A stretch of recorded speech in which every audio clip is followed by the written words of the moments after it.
In the city of Zhuangjing of the Great Xian Nation, specifically at the mansion of the Grand Preceptor, our protagonist of this story, Li Fan, was celebrating his birthday.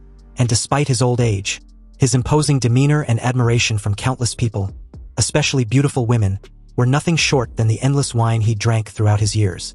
You see, in the past 50-odd years, Li Fan went from having nothing to achieving the rank of Grand Tutor, and his power had overshadowed the world that no one could rival him. The story of it all would be enough to fill a multimillion-word novel. But when he remembers the time he first transmigrated to this world, he was nothing but a poor, struggling scholar. Now, looking back on his life, he felt accomplished, having achieved everything a man could ever want. Anyway, back to the birthday party. The entire top floor of the manor were filled with several dancers entertaining the guests under the influence of amazing alcohol and great music.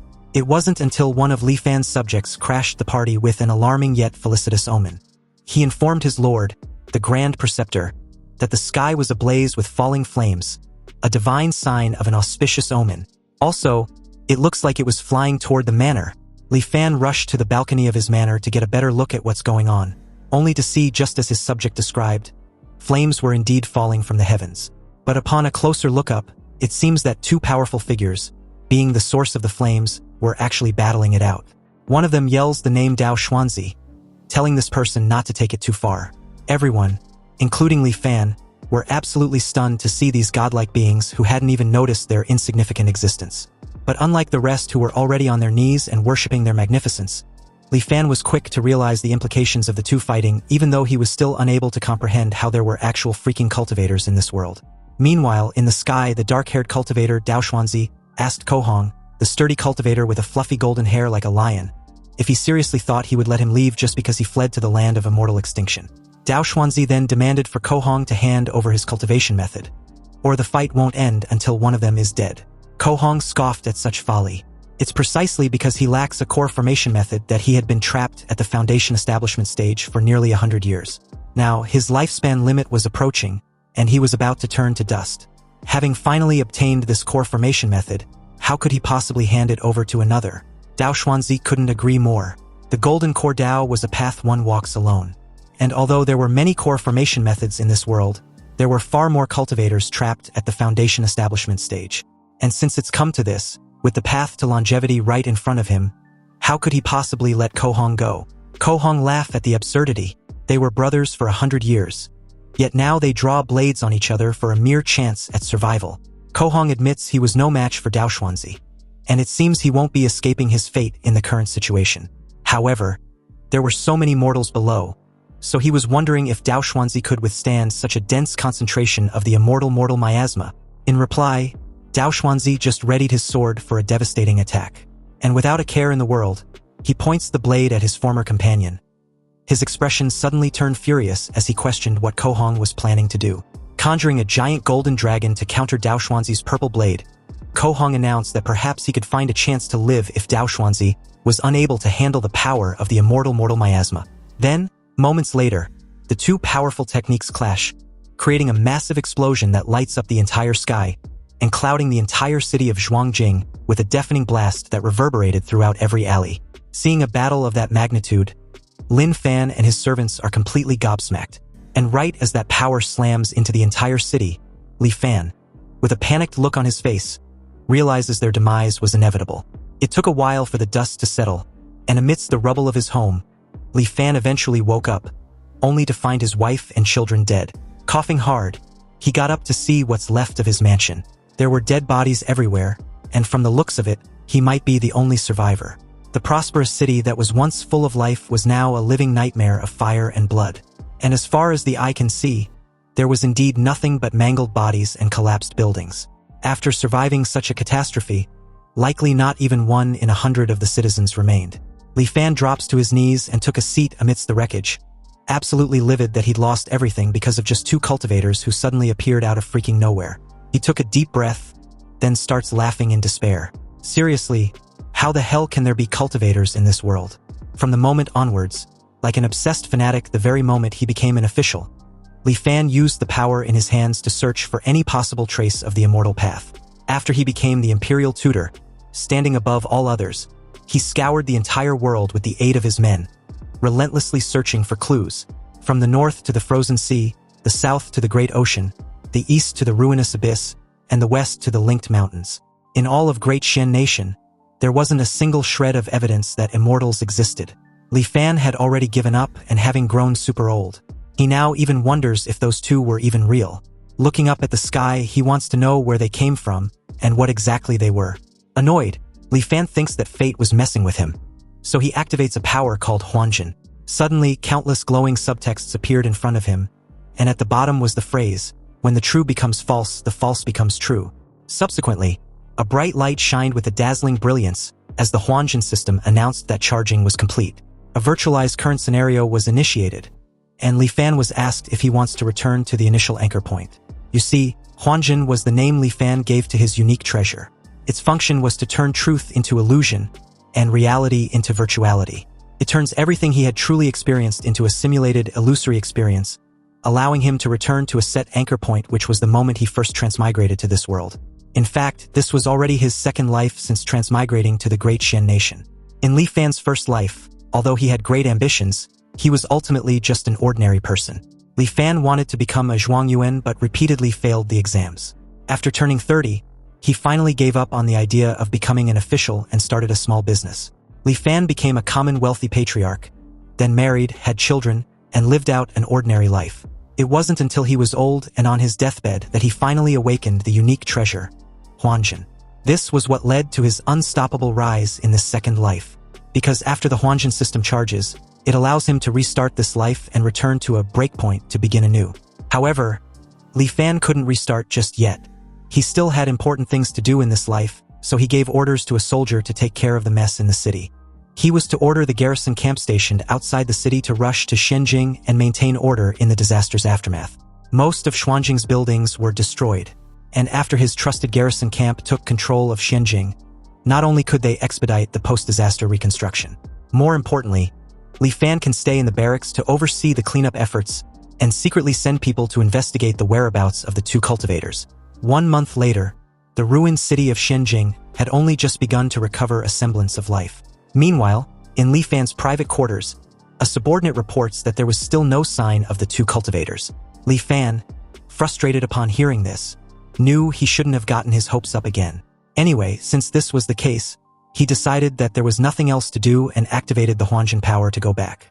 He was then suddenly surrounded by blue energy and subtext, and after confirming his decision to restart his life once more, the transition of him going back in time, from his old age all the way back to his youth, was displayed in front of him. Several screens show moments from his life, and as he remembers the names of the two cultivators, he vowed to wait for them in 50 years' time. Li Fan then falls into a portal, determined to hunt the two immortals in his next life. After all, riches and honor were nothing but fleeting clouds to him at this point in his second life. It didn't take long for the system to regress Li Fan to the anchor point. In the first year, overjoyed, Li Fan acted out, and was almost forced by his aunt to drink an exorcism water from the village witch.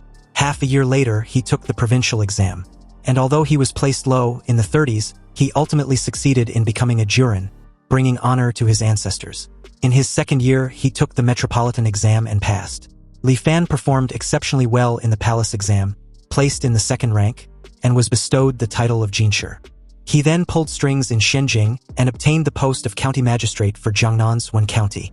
In his third year, he began to cultivate his trusted inner circle, and also successfully produced a batch of explosives and matchlock rifles.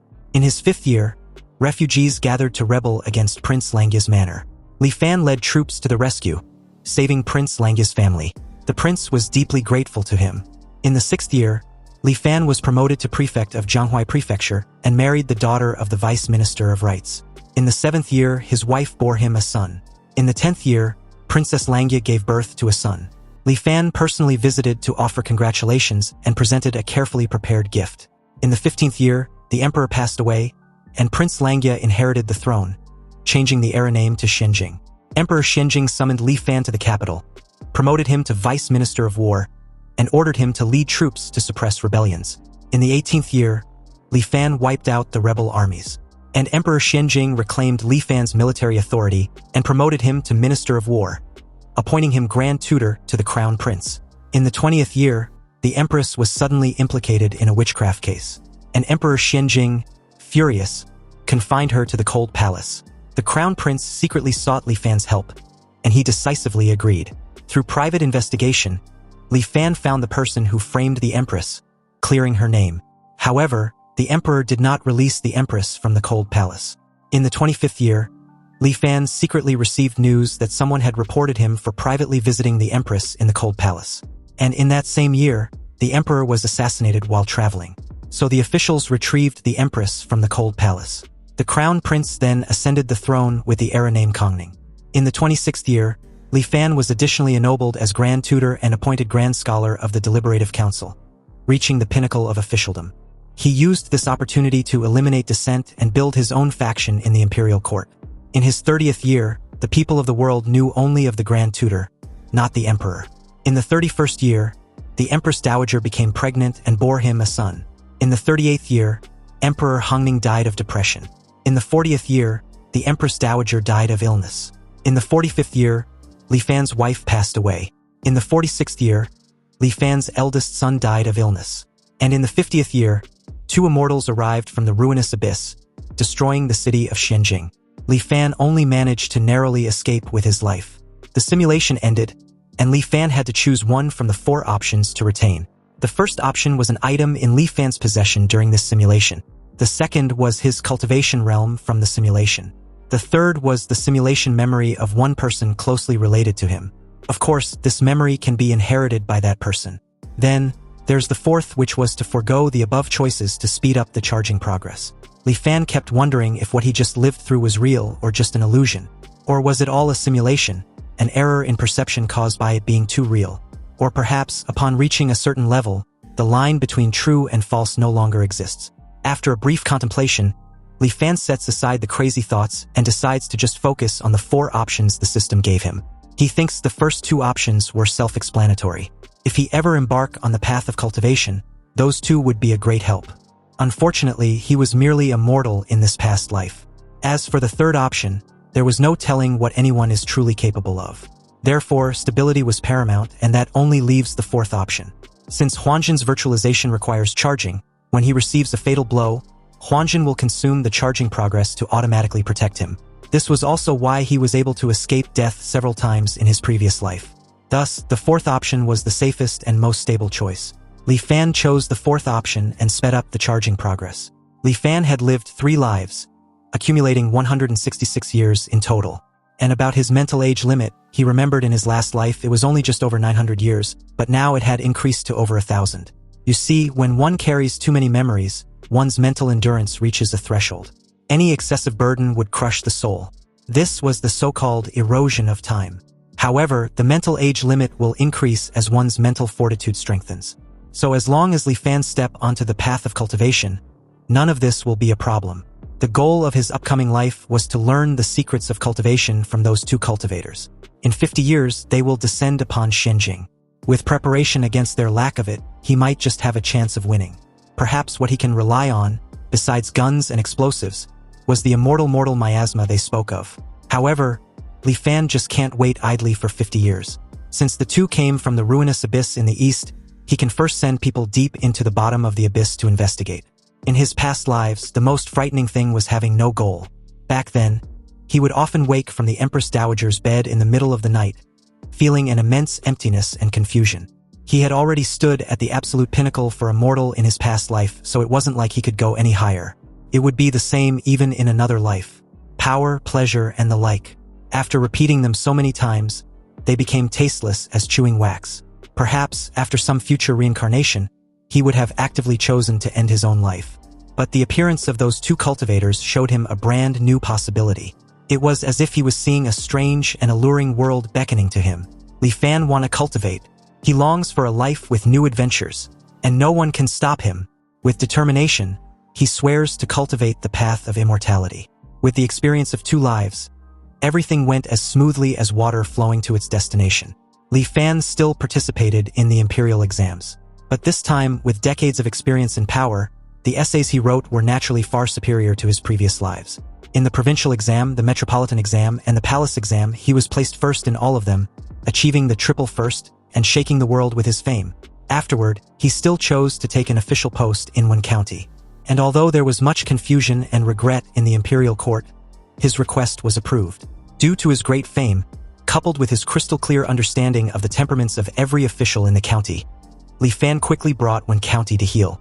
He then began to promote and cultivate his trusted subordinates from his past life. In his 4th anchor year, he searched in secret and found someone who could act as Prince Langya's body double, cultivating him as a trusted subordinate.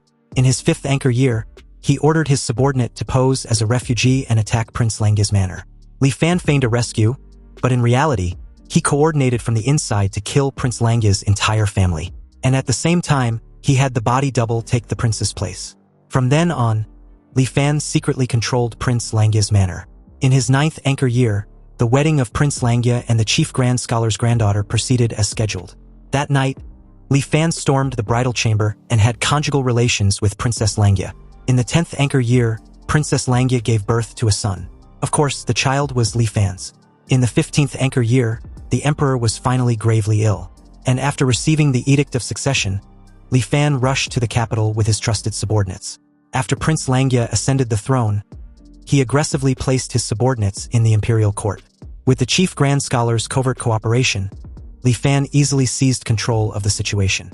In the 20th anchor year, after helping his son become emperor, Li Fan infected himself as grand tutor, stepping out from behind the curtain to the forefront, once again wielding power over the world.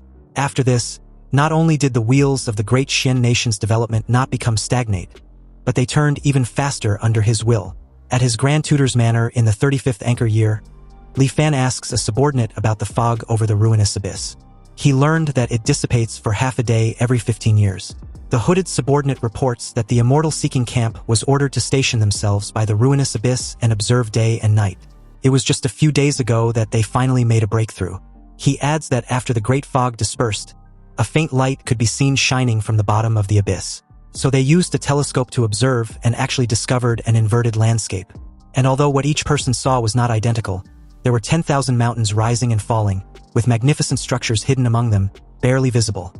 There were also towering cities on the plains, bustling with life, and with no less than 1 million people. And on top of that, there was even a city in the sky wreathed in rosy light, with all kinds of rare and exotic beasts flying about. It was truly incredible. After receiving a confirmation that the 2 cultivators came from the ruinous abyss, Li Fan wanted to know if they have found a way to get to the bottom of the abyss. But the hooded subordinate replied that they had tried various methods, but as soon as they descend to a certain depth, they were shredded by a sudden astral wind. The astral wind was so terrifying that even the strongest armor could not resist it for a moment. Li Fan dismisses his subordinate with a simple wave of his hand. Then, looking at the full moon, he realizes he would probably have to wait for the 2 cultivators after all. And so, the 50th anchor year eventually arrived in the great Xian nation, bringing with it a very eventful night. In the night sky, the 2 auras of power clash violently once again. And just like last time, Kohong yells the name Dao Xuanzi, telling him not to take it too far. However, this time around, several fiery projectiles were suddenly shot towards the 2 in the middle of their brawl. Kohong gets ticked off and wonders who dares to launch a surprise attack on them. Below, several armed soldiers, with a coordinated effort, fired their rifles relentlessly at the 2 cultivators. However, with a simple hand gesture from Kohong, all the bullets stop in midair as he wonders what they were. And with his curiosity piqued, he used his flames to disarm and summon one of the rifles from a soldier. Incredulous, Kohong finds the weapon fascinating. After all, it was using intricate mechanical structures in place of formations, and the explosive power in place of spiritual energy. To think that after several thousand years, the mortals exiled to this land of immortal extinction could actually research such an ingenious object, Kohong was amazed, though he also thinks it's a pity. The weapon was only effective in the land of immortal extinction where the great Tao was incomplete. But outside this place, it was just a pile of useless scrap metal. Also, at such audacity of mere mortals daring to make a move against them, Kohong, who originally felt a hint of guilt, now had an intolerable expression on his face. He questions if these insignificant mortals were just seeking their own death, before invoking his Tao art technique, the Flame Dragon's Roar. Suddenly, a massive fire dragon was formed, then charged towards every soldier in the manor. But as the enormous dragon whips through the entire city before charging towards its target, the utter destruction it left in its wake was so devastating that it took less than no time for the entire city to bore some resemblance to Li Fan's previous experience. Only this time around, a slight yet shocking deviation left Kohong stunned, wondering what was going on. Apparently, The flame dragon's roar of his was fundamentally not something mortals could withstand. Yet almost every soldier of Li Fan's was surprisingly much alive. In that moment, Dao Xuanzi also noticed that the weapons were soaked in mortals' blood. And after Ko Hong was tainted by the immortal miasma, his Dao arts were weakened. The usage of the immortal miasma meant that the enemy was clearly prepared. At this point, it's obvious they walked into an ambush the very moment they arrived. Since where they were was bizarre and dangerous, Dao Xuanzi suggests they shouldn't stay any longer. But before the two could bounce, a voice threatens that if they flee, the news that they obtained a core formation method would spread throughout the entire cultivation world the very next day. Dao Xuanzi and Ko Hong immediately panicked since only the two were supposed to know about this. They start to wonder who could have leaked the information. But before they could react, several cannonballs heavily condensed with the immortal miasma were fired at them. Furious, Ko Hong yells that the soldiers were courting death, then hurl a massive flame towards the cannonballs. Dao Xuanzi senses the danger in that moment and tried to warn Ko Hong to dodge instead. But it was too late. Ko Hong's flames only managed to trigger all the cannonballs to explode, releasing the immortal miasma. The entire night sky above what remains of the city were coated with heavy raindrops of the immortal miasma, dyeing everything red. And on the ground, somewhere amidst the wreckage was the two cultivators, now surrounded by dozens of armed soldiers. A soldier informed them that their grand tutor had given an order for their lives to be spared if they surrender. Dao Xuanzi, momentarily shaken, scoffs at the idea of surrendering. But before he could actively retaliate, he sees Ko Hong's storage ring hovering in front of him. Knowing the implication of this, Dao Xuanzi, with a look of horror, turned his head in his friend's direction, only to see him advising that he leaves with his storage ring, then dies immediately after. The very moment after Ko Hong's death, a large golden dragon emerged from his body and flies into the night sky above the burning city. The dragon's spirit is then transformed into a tree branch floating in the air. It is then declared that the Foundation Establishment cultivator, Ko Hong, cultivated for 205 years, achieved his Dao foundation with the mystical object, the Qiu dragon branch. And in the land of immortal extinction, he was besieged by several thousand mortals and was carelessly injured by the immortal miasma. His cultivation was instantly lost, and his lifespan neared its end. Now, his body perishes and his Dao vanishes, returning the Dao to the heavens. A soldier suddenly speaks up in that moment, telling Dao Xuanzi that their grand tutor has no intention of fighting him to the death. If he gives up on resisting, his life would be guaranteed. Meanwhile, nearby, Li Fan watched the entire scene with a cold and detached expression. He seemed to have heard a strange voice from the sky when Ko Hong died just now. But what that voice was no longer important because it seems capturing the two immortals in this life was no longer possible. Also, he didn't expect the immortal miasma to be so lethal to cultivators. Back to Dao Xuanzi, he got up and informed the soldiers that he didn't know who they were, nor did he know their purpose. However, he and his brother were plotted against by them, resulting in his death and the loss of their Dao. Now, there was nothing more to be said, so he absolutely cannot accept this. This puppeteer, hiding behind these mortal soldiers, and even using the immortal miasma, a despicable thing scorned by all cultivators, to eliminate his brother, Ko Hong, was something he feels wasn't worth it for him. Dao Xuanzi's eyes were filled with rage, teething on the edge of madness as he calmly reminded everyone that they have all seen his brother's Foundation Establishment mystical object. Now, he invites them to take a look at his. Dao Xuanzi slowly took off into the night sky, and with a gesture of his hands, he exclaimed with a chilling tone, "With the wonders of heaven and earth, I build my Dao foundation, a sword named Dao Xian." Dao Xuanzi then invite the spectators all to view it. Suddenly, a freaking gigantic sword about the size of the mountain descended from the sky and crashed directly into what was left of Xianjing. The destruction was inescapable, so Li Fan immediately activated the power of Huanjin and found himself back inside the virtual simulation space. He clutched his chest after experiencing firsthand the power of a cultivator at the peak of the Foundation Establishment. If it weren't for the immortal miasma, even if Li Fan reincarnated 100 times over and used countless schemes, it wouldn't be enough to pose a threat to Dao Xuanzi and Ko Hong. Honestly, Li Fan also didn't expect the immortal miasma to directly cause Ko Hong's body to die and his Dao to vanish. He originally thought when they called each other brother of 100 years it was just talk. He didn't expect their relationship to be so extraordinary. When they were attacked, Dao Xuanzi called out to warn Ko Hong. Ko Hong, knowing he couldn't escape death, willingly gave the core formation method to Dao Xuanzi. And Dao Xuanzi, seeing Ko Hong die by the ambush, was unable to accept it and gave up his chance to live, striking out with a mutual destruction sword art. This all shows that the two truly shared a friendship beyond the ordinary. And about the Golden Core Dao, Li Fan remembers Dao Xuanzi stating that it was a path one walks alone. He deduced that immortal methods probably could not be cultivated together. And if that was the case for men as close as brothers, Li Fan curiously wondered what the cultivation world outside really was like. It seems that no matter how dangerous the path ahead was, Li Fan would not waver. Furthermore, with the help of the Huanjin system, as long as he was careful enough, no predicament should be able to stop him. Last time, he chose to attack both of them at the same time. Perhaps the next time, he can choose to win one of them over. Li Fan's mental age limit only increased by a few dozen this time, and it seems he was nearing his limit. If he counts the life before he transmigrated, this was already his 5th life.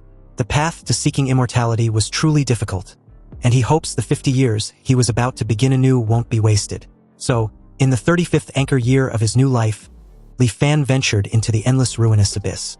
And from the experience of the last simulation, he knew that the dense fog over the ruinous abyss dissipates once every 15 years. At present, he was there precisely to see it with his own eyes. And after an unknown amount of time, a massive amount of white fog was forced to erupt from the ruinous abyss, rushing straight to the sky like a reverse waterfall. This great wind lasted for a good quarter of an hour before the heavy fog finally dispersed. Li Fan took out the telescope and looked toward the bottom of the ruinous abyss. And according to the intel he had, the scene that appears at the bottom of the ruinous abyss was different for everyone who looks. But upon looking through the telescope, Li Fan could only see a dark abyss with a white light at its center. Then suddenly, the view changes and he sees ruins with an inscription. The path to immortality was dead. Li Fan, shocked and a bit puzzled, wonders what on earth happened in that place and to the world of cultivation. Soon, the scene shifts to Li Fan's 50th birthday, in his 15th anchor year. Ko Hong yells furiously at Dao Xuanzi, reciting the same line as in the previous lives. Then, Li Fan's squad of soldiers attack with their rifles. Only this time around, they only attack Ko Hong under the banner of Dao Xuanzi. Ko Hong, stunned and a bit puzzled, wondered how it was even possible as he blocks the bullets. And although he couldn't comprehend why, he also starts to wonder if Dao Xuanzi already knew he would flee to the land of immortal extinction. Ko Hong's confirmation immediately solidified when he noticed that the bullets were laced with the immortal miasma. He yells at Dao Xuanzi, calling him a despicable friend. Meanwhile, Dao Xuanzi, shell-shocked, was just as confused as his friend. He didn't know why the mortals below were attacking Ko Hong under his banner, and were even using the immortal miasma. He explains to Ko Hong that they weren't under his command, then suggests they get the hell out of there. But in that very moment, Li Fan yells from below, questioning why Dao Xuanzi was going back on his promise. Li Fan then informs Ko Hong of their deal with his friend, stating that as long as they helped Dao Xuanzi eliminate him and seize the core formation method, he would lead the clan out of the immortal Forsaken Land. Ko Hong was enraged at this point.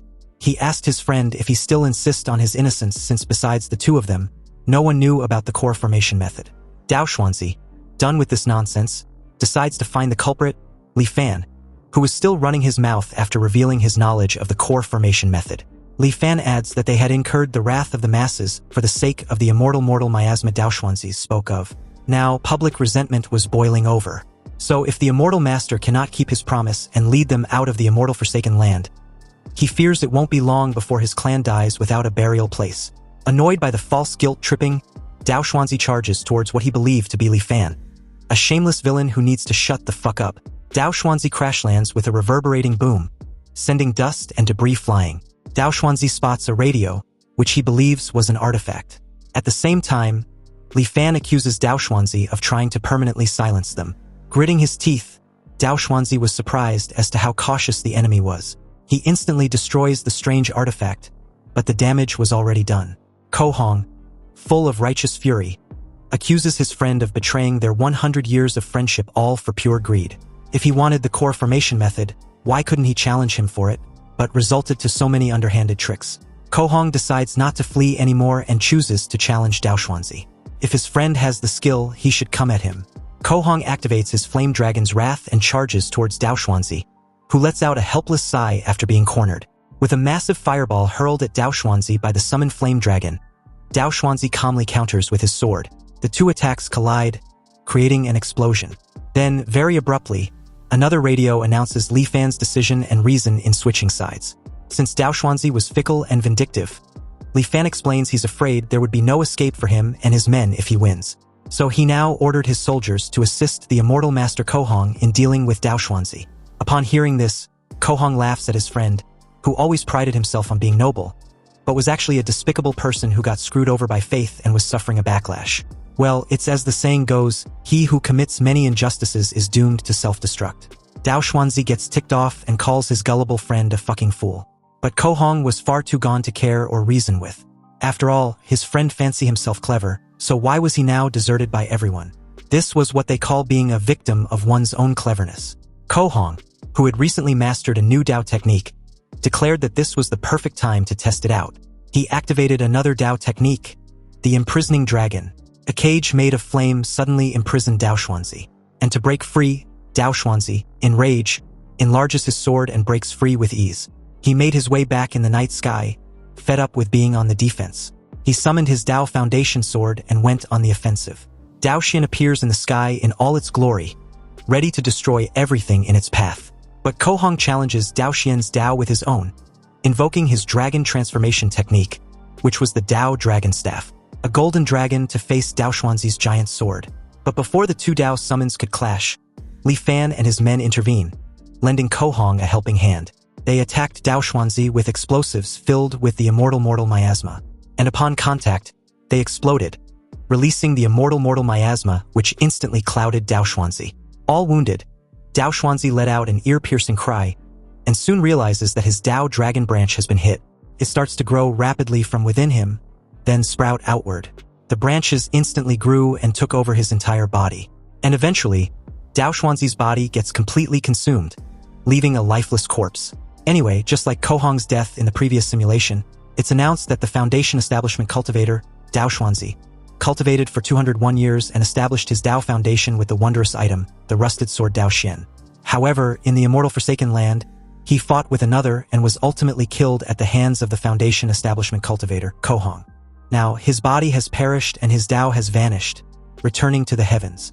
Li Fan was quick to notice that the voice also appeared when Kohong died before. He made his way to Kohong and introduced himself. Li Fan extend his greetings and respectfully implore Kohong's mercy to save the lives of the 1,000 souls of his clan.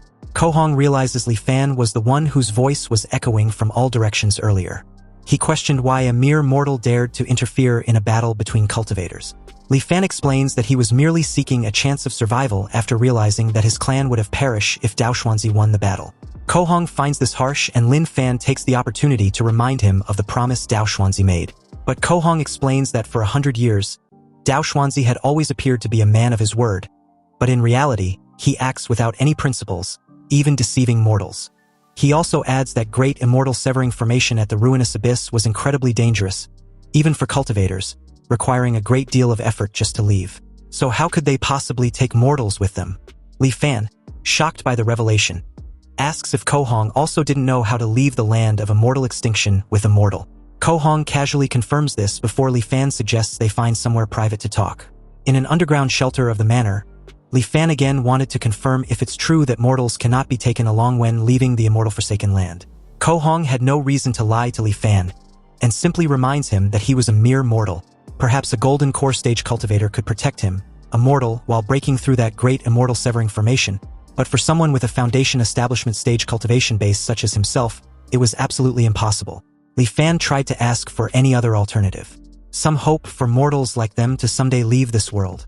Kohong reiterate that to leave the immortal Forsaken Land, one must pass through the great immortal severing formation. But with the frail body of a mere mortal, it was utterly impossible to pass through. And besides, Li Fan was already old enough to have one foot in his grave. Why was he so obsessed with leaving the land of immortal extinction? Wasn't he satisfied in being a local emperor? Li Fan didn't answer, but wanted to know if it was possible for his descendants to leave if they could cultivate to the Foundation Establishment realm like Kohong. Upon hearing this, Kohong laughed at the absurdity. You see, there was not a shred of spiritual energy in the land of immortal extinction, making cultivation impossible. Also, not only was it a fact that immortals and mortals were perpetually separated, but mortals in the land of immortal extinction were covered in miasma. So how could they possibly cultivate the path of immortality? Kohong then advised Li Fan to give up on this idea. For mortals like him, if they wish to cultivate, they must first go to the outside world to reconstruct their bodies and wash away the miasma. Otherwise, even if the great Tao to immortality were placed right before them, they could see it but never be able to touch it. Frustrated, Li Fan, once again, asks if there was really no way out for mortals like them.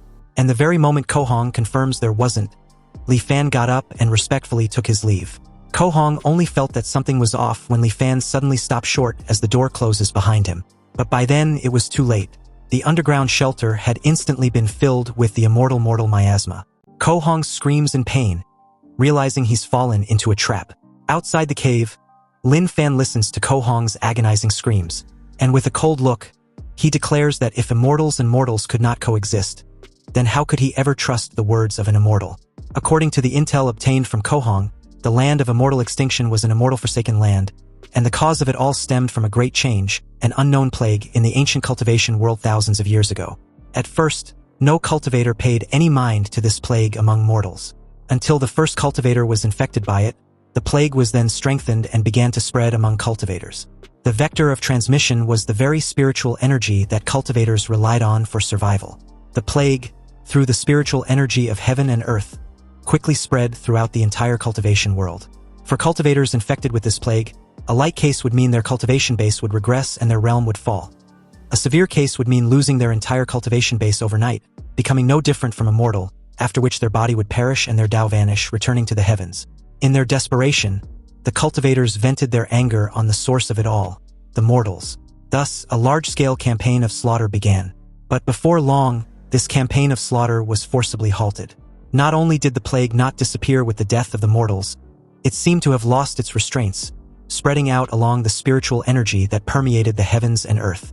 This, in turn, led to the demise of even more cultivators. But waiting for death was not the cultivators' way. On one hand, a group of cultivators began to research methods to treat and resist this plague. On the other, some cultivators proposed the infamous Great Migration Plan. It involved banishing all mortals from the cultivation world to surrounding lesser worlds and shattered the grotto heavens that lacked spiritual energy. They would then use spell formations to permanently isolate them, preventing these mortals from ever returning.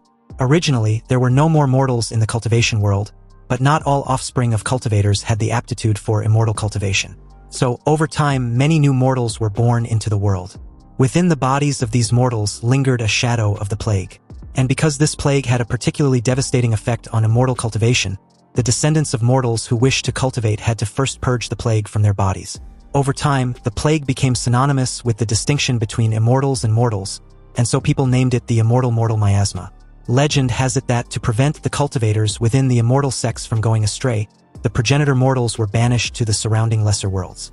And these places of banishment became what mortals call the immortal forsaken lands. Anyway, after a comprehensive read, Li Fan was keenly aware he didn't know how many immortal forsaken lands were there, and the number of cultivators willing to brave the immense risk to enter these places was even smaller. But to have run into two of them was already a stroke of great fortune. As a mortal, his lifespan was limited. Even if he could continuously simulate lifetimes, he was just repeating them within the confines of his lifespan. Li Fan was already 70 years old this year, and his physiological lifespan limit was 86. In the remaining 16 years, he knew the possibility of meeting another cultivator was practically zero. In that very moment, a chilling realization gripped him. Li Fan starts to wonder if he was truly destined to repeat the life of a mortal, lifetime after lifetime. Was there really no other way? Fortunately, it didn't take long for him to snap out of these downward spiral of thoughts. After waiting bitterly for nearly 300 years, how can he be resigned to this? Li Fan then paid a captured Ko Hong a visit, wanting to know how the mortals in the Great Migration arrived in the immortal forsaken land. Ko Hong, upon hearing the question, was genuinely surprised that Li Fan still hadn't given up yet. So what if he managed to get out? At 70 years old, he still want to pursue immortal cultivation? Lin Fan leaning close to Ko Hong's face and reminded him that his cultivation base was completely gone. So as of now, he was just like the rest of them. However, if he were to return to the cultivation world, he might be able to resume cultivating, right? Li Fan proposed a deal with Ko Hong. If he can help him find a way to the cultivation world, then perhaps he would take him along when the time comes. Ko Hong immediately furrowed his brow and calls Li Fan a treacherous villain, realizing the old bastard was still trying to trick him. But Li Fan just calmly retorts, stating that whether what he says happens to be the truth or a lie, it is, in the end, a glimmer of hope. So, was Kohong willing to give up this path to survival, grow old and die in this tiny confinement of his? Kohong was speechless for a moment, but after briefly thinking things over, he gave a reply with a helpless sigh. If he wasn't mistaken, what the cultivators used back then to migrate the mortals was a dharma artifact similar to flying arcs or flying shuttles. You see, in ancient times, the cultivation world was teeming with people, sects were numerous and prominent, and it was incredibly prosperous. Such transportation-type dharma artifacts were also very popular. However, it's a pity that a great cataclysm befell heaven and earth later on, and every cultivator feared for their own safety and began to act alone. So flying arcs and shuttles were rarely seen after that. Hearing of the great cataclysm in heaven and earth, Li Fan asked if Kohong was referring to the bizarre Great Plague. Kohong explains that although the immortal mortal miasma was bizarre, it couldn't shake the foundation of cultivators. The main reason the immortal mortal miasma was able to run rampant was that most of the cultivators in the world had perished in a great calamity. Apparently, the great Tao of the Golden Core, there can be only one. Though there were many core formation methods in this world, there were far more cultivators stuck in the foundation establishment stage. Realization struck Li Fan as he briefly recalls what he saw in the endless ruinous abyss. He then asked if the immortal techniques could not be cultivated by more than one person. Kohong confirms this assessment. You see, it was said that in ancient times, there was no such restriction. Back then, countless great cultivation sects opened their gates wide, accepting disciples and teaching their arts. Cultivators had the guidance of their masters and could ask for help whenever they encountered difficulties in their practice.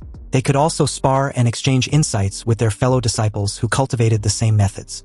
What a vibrant and magnificent scene the entire cultivation world was, until one day, the efficiency of cultivators' practice dropped drastically. While cultivating, they would feel a connection in their hearts, knowing exactly how many people in the entire cultivation world were cultivating the same technique at the same time. They also made a horrifying discovery. The more people who cultivated the same method simultaneously, the lower the cultivation efficiency for everyone practicing that method. Countless cultivators could not advance their cultivation base by a single inch, and as their lifespan's end drew near, they could no longer hide the killing intent in their hearts. Masters and apprentices, martial brothers and sisters of the past, all turned into mortal enemies in an instant. A calamity that swept across the entire cultivation world began. And anyone who practices the same method as another was obstructing the original's path to the Tao. So this led to a fight to the death. Even the rogue cultivators who tried to take refuge by hiding in deep mountains and secret realms could not escape, because cultivators practicing the same method could sense each other's location. Anyway, since immortal techniques cannot be cultivated by more than one person, Li Fan wanted to know just how cultivators practice at present. What was the cultivation world like as of now? Kohong lets out a heavy sigh and replied that as at present in the cultivation world, if one wants to cultivate, there were no more than a few choices. One was to join the Myriad Immortals Alliance. The Myriad Immortals Alliance was a loose coalition formed by numerous cultivators. One can exchange for cultivation methods and resources within the alliance using contribution points. However, to earn contribution points in the alliance, one must accept and complete missions, or by trading with others. The second is the Five Elders Council. The Five Elders Council was an organization founded by 5 top-tier mighty figures, and its influence was immense. As long as one has the aptitude for cultivation, they can voluntarily join and choose a cultivation method. But the price was that one must sign a sole contract and serve the Five Elders Council for a certain period of time. From Kohong's description, it feels like cultivation methods weren't that scarce in the cultivation world. Kohong nodded with a slight smile. The reason was that the methods obtained this way were all incomplete. These methods were all newly compiled by the major powers over the years, so reaching the peak of qi condensation was already their limit. To advance further and establish a Tao foundation, one must switch to a new cultivation method, and the same applies to realms above foundation establishment. Li Fan was a bit puzzled. After all, if one were to switch methods and start over every time they break through to a new realm, didn't that mean all their previous efforts will be for nothing? Kohong explains that that won't happen, because all who cultivate must practice a fragment of the supreme primordial true scripture. This scripture was not a cultivation method, but more of a secret technique. Its function was to allow a cultivator to willingly disperse their realm without significant loss. After dispersing their cultivation to switch to another method, they can quickly catch up to their original realm. A bit shaken, Li Fan was also amazed that such a miraculous method exists. It was as if this fragment appeared at such a convenient time, since only in this way could the many cultivators of the world be made to accept constantly changing their cultivation methods. Kohong could only sigh once again. Li Fan was right, but what else could be done about it? A true method was hard to come by, and his friend, Dao Xuanzi, died without ever knowing the real reason why he snatched the method and ran. It wasn't just because it was a core formation method, but because it was a true method that could lead directly to the nascent soul realm. Next, after Kohong introduced Li Fan to some common knowledge of the cultivation world, such as how a cultivator's demise can trigger celestial phenomena within a certain range, he finally returned to the main topic. He once heard a rumor that for thousands of years, mortals from the immortal Forsaken Lands have been secretly returning to the cultivation world. But it's mostly just idle talk and baseless rumors from the streets, without any concrete evidence. Li Fan points out that there was no smoke without fire. Sometimes, rumors were the truth of the matter, and as long as there was a sliver of hope, he would not give up. Kohong, upon hearing this, really didn't know how an old Li Fan with one foot in the grave can still be so restless. Of course, Li Fan couldn't reveal his secret, and can only assure Kohong that as long as he helps him find the way to the cultivation world, not only will he release him and let him return with him, but he would also return all of Kohong's and Dao Xuanzi's belongings to him, including that nascent soul true method. Shocked as hell, Kohong asked if Li Fan was really serious, and after receiving a confirmation reply, he immediately agreed to help. He vowed to do his utmost to help Li Fan. So, with Kohong's help, Li Fan collected historical books and records from all over the world, striving to find clues about the Great Migration era from the scattered fragments of ancient records. And at the same time, he mobilized the army to excavate ancient tombs on a massive scale, trying to find any trace or clue. Although this caused the people's grievances to boil over and officials submitted memorials to admonish him daily, he forcibly suppressed them all. But unfortunately, too much time has passed since the Great Migration era, and the lifespan he had left in this world was far too short. 16 years later, Li Fan exited the underground secret chamber, knowing full well his end in this simulation was near, yet hadn't found jack shit. His now frail body was like a candle flickering in the wind that could be extinguished at any moment. But before this life ends, he needed to first confirm the items within Kohong's storage ring. Opening the storage space revealed the Thousand Mysteries Jade Cosmos Golden Chapter Scroll. It was a nascent soul realm cultivation method with the current number of cultivators being 0. Li Fan could only pity his current predicament. After all, he was sitting on a mountain of treasures, but had no fortune to enjoy it. Together with the scroll was the rusted sword Daoxian. And according to Kohong, after a cultivator perishes, their foundation establishment wondrous item will lose its wondrous nature as the cultivator's body perishes and the Dao vanishes. But something unexpected happened that made his eyes widen in shock. Apparently, his Huanjin system suddenly discovered the rusted sword Daoxian in his possession and classified it as a rechargeable item, although its current status was damaged. The system then asked if Li Fan wants to proceed with recharge. The moment Li Fan decisively chose yes, the anchor charge progress began with the current anchor points being at 1. Anyway, according to the feedback from Huanjin, the truth returning, when the anchor charge progress reaches 100%, a second anchor point will be unlocked, and in the future, everything will be virtualized. Also, when choosing to return, he can choose to restart from any of the anchor points. If a second anchor point can really be unlocked, it will be so much more convenient. And although wondrous items were rare, the cultivation world was boundlessly vast, so there must be an endless stream of them.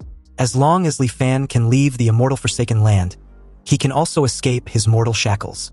Li Fan closed the space ring, aware that other than some standard-issue spirit stones, there was nothing else of value in the ring. So, with a slight reluctance, Li Fan ended the life simulation by activating Huanjin, returning to the virtual simulation space. There, the system gave him the choice to choose one of the 4 options to retain. And although the options were the same as last time, Li Fan's choice was different this time around. The very moment he decisively chose the first option to retain an item, all the items in the storage ring was suddenly displayed in front of him. Li Fan, a bit regretful he couldn't retain all the items in the storage ring at once, lets out a heavy sigh before choosing the nascent soul cultivation method. But something unexpected happened when he checked his system panel. The nascent soul cultivation method he just chose had been bound to him, meaning it would permanently exist within his truth-returning system. After getting over his brief shock, a sly, devious smile tugged on his lips. After all, this unexpected development had opened up many more possibilities for planning in future simulations. You see, in Li Fan's current life, his act of ordering the large-scale excavation of ancient tombs to find a path to the cultivation world was far too shocking. Even with his firm control over the imperial court, it still stirred up considerable opposition. If the court had pushed for it right from the start, it would have surely been unsustainable. But in his next life, if he starts planning from an earlier moment, in 20 years' time, it might not be impossible to change the mindset of the entire world. Time flowed on, and Li Fan's sixth life began. With his subtle influence behind the scenes, many small changes occurred in the world. In the fifth anchor year, an ancient seeking school emerged out of nowhere. This school brought several ancient texts to the capital for an audience with the emperor. The exquisite and unparalleled nature of the ancient texts, rarely seen in the world, shook the nation. The ancient texts were titled Change, Way and Virtue, Southern Flower, the Analects, and the Great Learning. In the sixth anchor year, the emperor suddenly fell gravely ill and was confined to his bed. All the imperial physicians were at their wits' end. Then, the ancient seeking school presented an elixir to the emperor. And at death's door, the emperor consumed the elixir. To everyone's surprise, the elixir had a miraculous effect, and in just a few days the emperor made a full recovery. In the 11th anchor year, Zhonghua Prefecture uncovered a major tomb robbing case, arresting a team of over 100 tomb robbers. The prefect of Zhonghua Prefecture, Li Fan, did not dare to act on his own authority. He wrote a memorial, sent it to Xinjing City via the 800 Li Express, and requested His Majesty's judgment. A full month passed before the emperor's decree finally arrived. They were not sentenced to death, only to be enslaved and sent to the capital. In the 15th anchor year, the emperor fell gravely ill, wishing to extend his life with an immortal pill. He dispatched over 100,000 troops to excavate ancient tombs everywhere in search of traces of such pills. Unfortunately, the immortal pill was hard to find. The emperor died with regret, and the trend of seeking ancient tombs grew even stronger throughout the land. But before his death, the emperor abdicated the throne to the Prince of Langya. And with that, Li Fan once again secretly controlled the world. In Li Fan's 23rd anchor year, following the excavation of an ancient tomb, a lost piece of history was gradually pieced together, a dynasty that could be traced with the name Qi. Li Fan immediately offered a bounty to the world, declaring that anyone who could find a tomb of the Qi dynasty would be ennobled as a marquis. In the 25th anchor year, the tomb of the first emperor of the Qi dynasty, Yixing, was finally found. And after all obstacles were cleared, Li Fan entered the tomb's interior, surrounded by his retinue. In just over a month, a passage to the main burial chamber was carved out. The main tomb passage stretched for several hundred meters, its walls covered in vivid, lifelike murals. Though 1,000 years had passed, they were still clearly visible. Li Fan and his men arrived at the main burial chamber. The chamber was 40 to 50 meters high, with a length and width of several thousand meters. The ceiling seemed to imitate the layout of the stars, inlaid with tens of thousands of luminous pearls. Mountain peaks rose one after another, submerged in a sea of clouds. It was unknown how this sea of clouds was formed, and it remained fixed within the chamber, never drifting. Even after several thousand years, it had not dissipated. Invisible paths connected the various mountain peaks, and everyone marveled in amazement as they walked along. In that moment, Li Fan, marveled at such ingenuity, was convinced that these were truly the methods of an immortal. Anyway, atop the highest peak was a simple thatch hut, and the fertile fields outside was barren. As they drew closer, they realized the thatch of the hut was actually woven from countless fine golden threads. Realizing the thatch hut was clearly Yixing's coffin, Li Fan ordered 2 of his men to go open the door. The 2 did as they were instructed, opening the door, and what was inside stunned Li Fan for a moment before he approached. It was an ancestral shrine for Yixing, an outer disciple of the Taihang sect. It seems that although this person, Yixing, joined a sect called the Taihang sect, he remained just an outer disciple and never set foot on the path to immortality. He was ultimately exiled to this place by the cultivators, and even in death he could not forget his sect. Obviously, Yixing was not identified as an emperor, but a mere outer disciple of the Taihang sect. However, according to Kohong, all the sects in the world should have perished during the Great Calamity before the Great Migration era. So it seems there's a hidden story behind this. Yixing was likely entrusted by the cultivators of the Taihang sect to oversee the Great Migration of this world. In deep thoughts, Li Fan wondered if they would be able to find the flying ark used for the migration back then. Since the search of the main burial chamber yielded nothing, Li Fan ordered the ancient seeking camp to excavate the surrounding area. Several days later, news arrived. Li Fan received a report that the ancient seeking camp had found a record mentioning the words flying ark in the list of burial goods from a nearby attendant tomb chamber. However, that tomb chamber was robbed long ago, and based on the signs of damage, the robbery occurred over 1,000 years ago. Suddenly, an intense murderous aura loomed over Li Fan when he heard this report. Then seconds later, he lost it and furiously trashed everything on a table next to him. Li Fan was pissed off that the same scenario was repeating itself. It was driving him to the fucking wall. Every time he see a glimmer of hope, it ends up being unattainable, like flowers in a mirror or the moon in the water. Anyway, after releasing all his pent-up frustration, Li Fan issued another bounty, another reward to the world. Whoever finds clues related to the immortal arc would be ennobled as a marquis of 1,000 households. And just like that, in his 35th anchor year, the ancient seeking camp found the tomb of an immortal. Apparently, a few days ago, a group of people were excavating an unremarkable grave when they were suddenly injured by a mysterious force, suffering heavy casualties. The ancient seeking camp dared not be negligent and dispatched men to investigate overnight. But even with many highly experienced veterans, they could not disturb this small tomb in the slightest. Li Fan spared no time and ordered for the use of the immortal miasma to open the tomb at once. The ancient seeking camp quickly obliged and poured bucket upon bucket of the immortal miasma on the invisible barrier protecting the tomb from intruders. Fortunately, just like how it was effective against cultivators, the barrier was no different. It didn't take long for it to shatter completely. Li Fan instructed his men to be careful during the excavation and report immediately to him if they find anything resembling a flying ark. Moments later, a report of an object resembling a flying ark among the burial goods reached Li Fan's ears, and he rushed to the site immediately. When he got there, it was indeed as described, a flying freaking ark. But the size of it caught Li Fan off guard. He couldn't help wondering if the small wooden boat in front of him was really the flying ark he had been longing for. However, through the message carved on the tomb wall by its owner before his death, he eventually understood the full story. It turns out the tomb's owner was named Qian Hong, a Foundation establishment stage cultivator. And over 3,000 years ago, he was hunted by his enemies and with nowhere else to go, he hid in this immortal forsaken land. However, since the immortal forsaken land was completely devoid of spiritual energy, and he didn't have many spirit stones on him, his life was at risk. Before long, Qian Hong's spirit stones were depleted, and without spirit stones to replenish his spiritual energy, his cultivation base deteriorated day by day. He speculated that when the mortals were exiled to the immortal forsaken land thousands of years ago, they might have left behind 1 or 2 flying arcs. So he investigated far and wide, spending decades before finally finding the tomb of Yixing.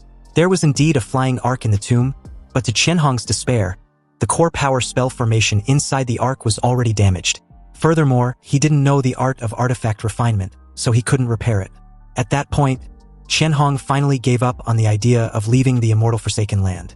Qian Hong left his final words on the tomb wall, telling the person from a later generation who may encounter his tomb. If this person sweeps his grave, he may take one of the 4 items from the cultivation world as his thanks for what was left. Anyway, with the protection of the spell formation outside the tomb, it wasn't surprising Qian Hong was so certain that a cultivator would be the one to arrive. Anyway, in that moment, the Huanjin system notified Li Fan of a wondrous item of heaven and earth, a halting stellar fragment. Li Fan was astonished that he had actually found one, believing it to be the mysterious item guarding the tomb. Unfortunately, the truth returning wasn't reacting to it at all. He realized that forcing his way into the tomb with large amounts of the immortal miasma had likely damaged the halting stellar fragment, turning it into an ordinary stone. With a sigh, Li Fan turned his attention to the other relics. He found a lesser truth-returning vastness Qi condensation stage cultivation method and a cloud water record foundation establishment method, both with their current cultivators being one.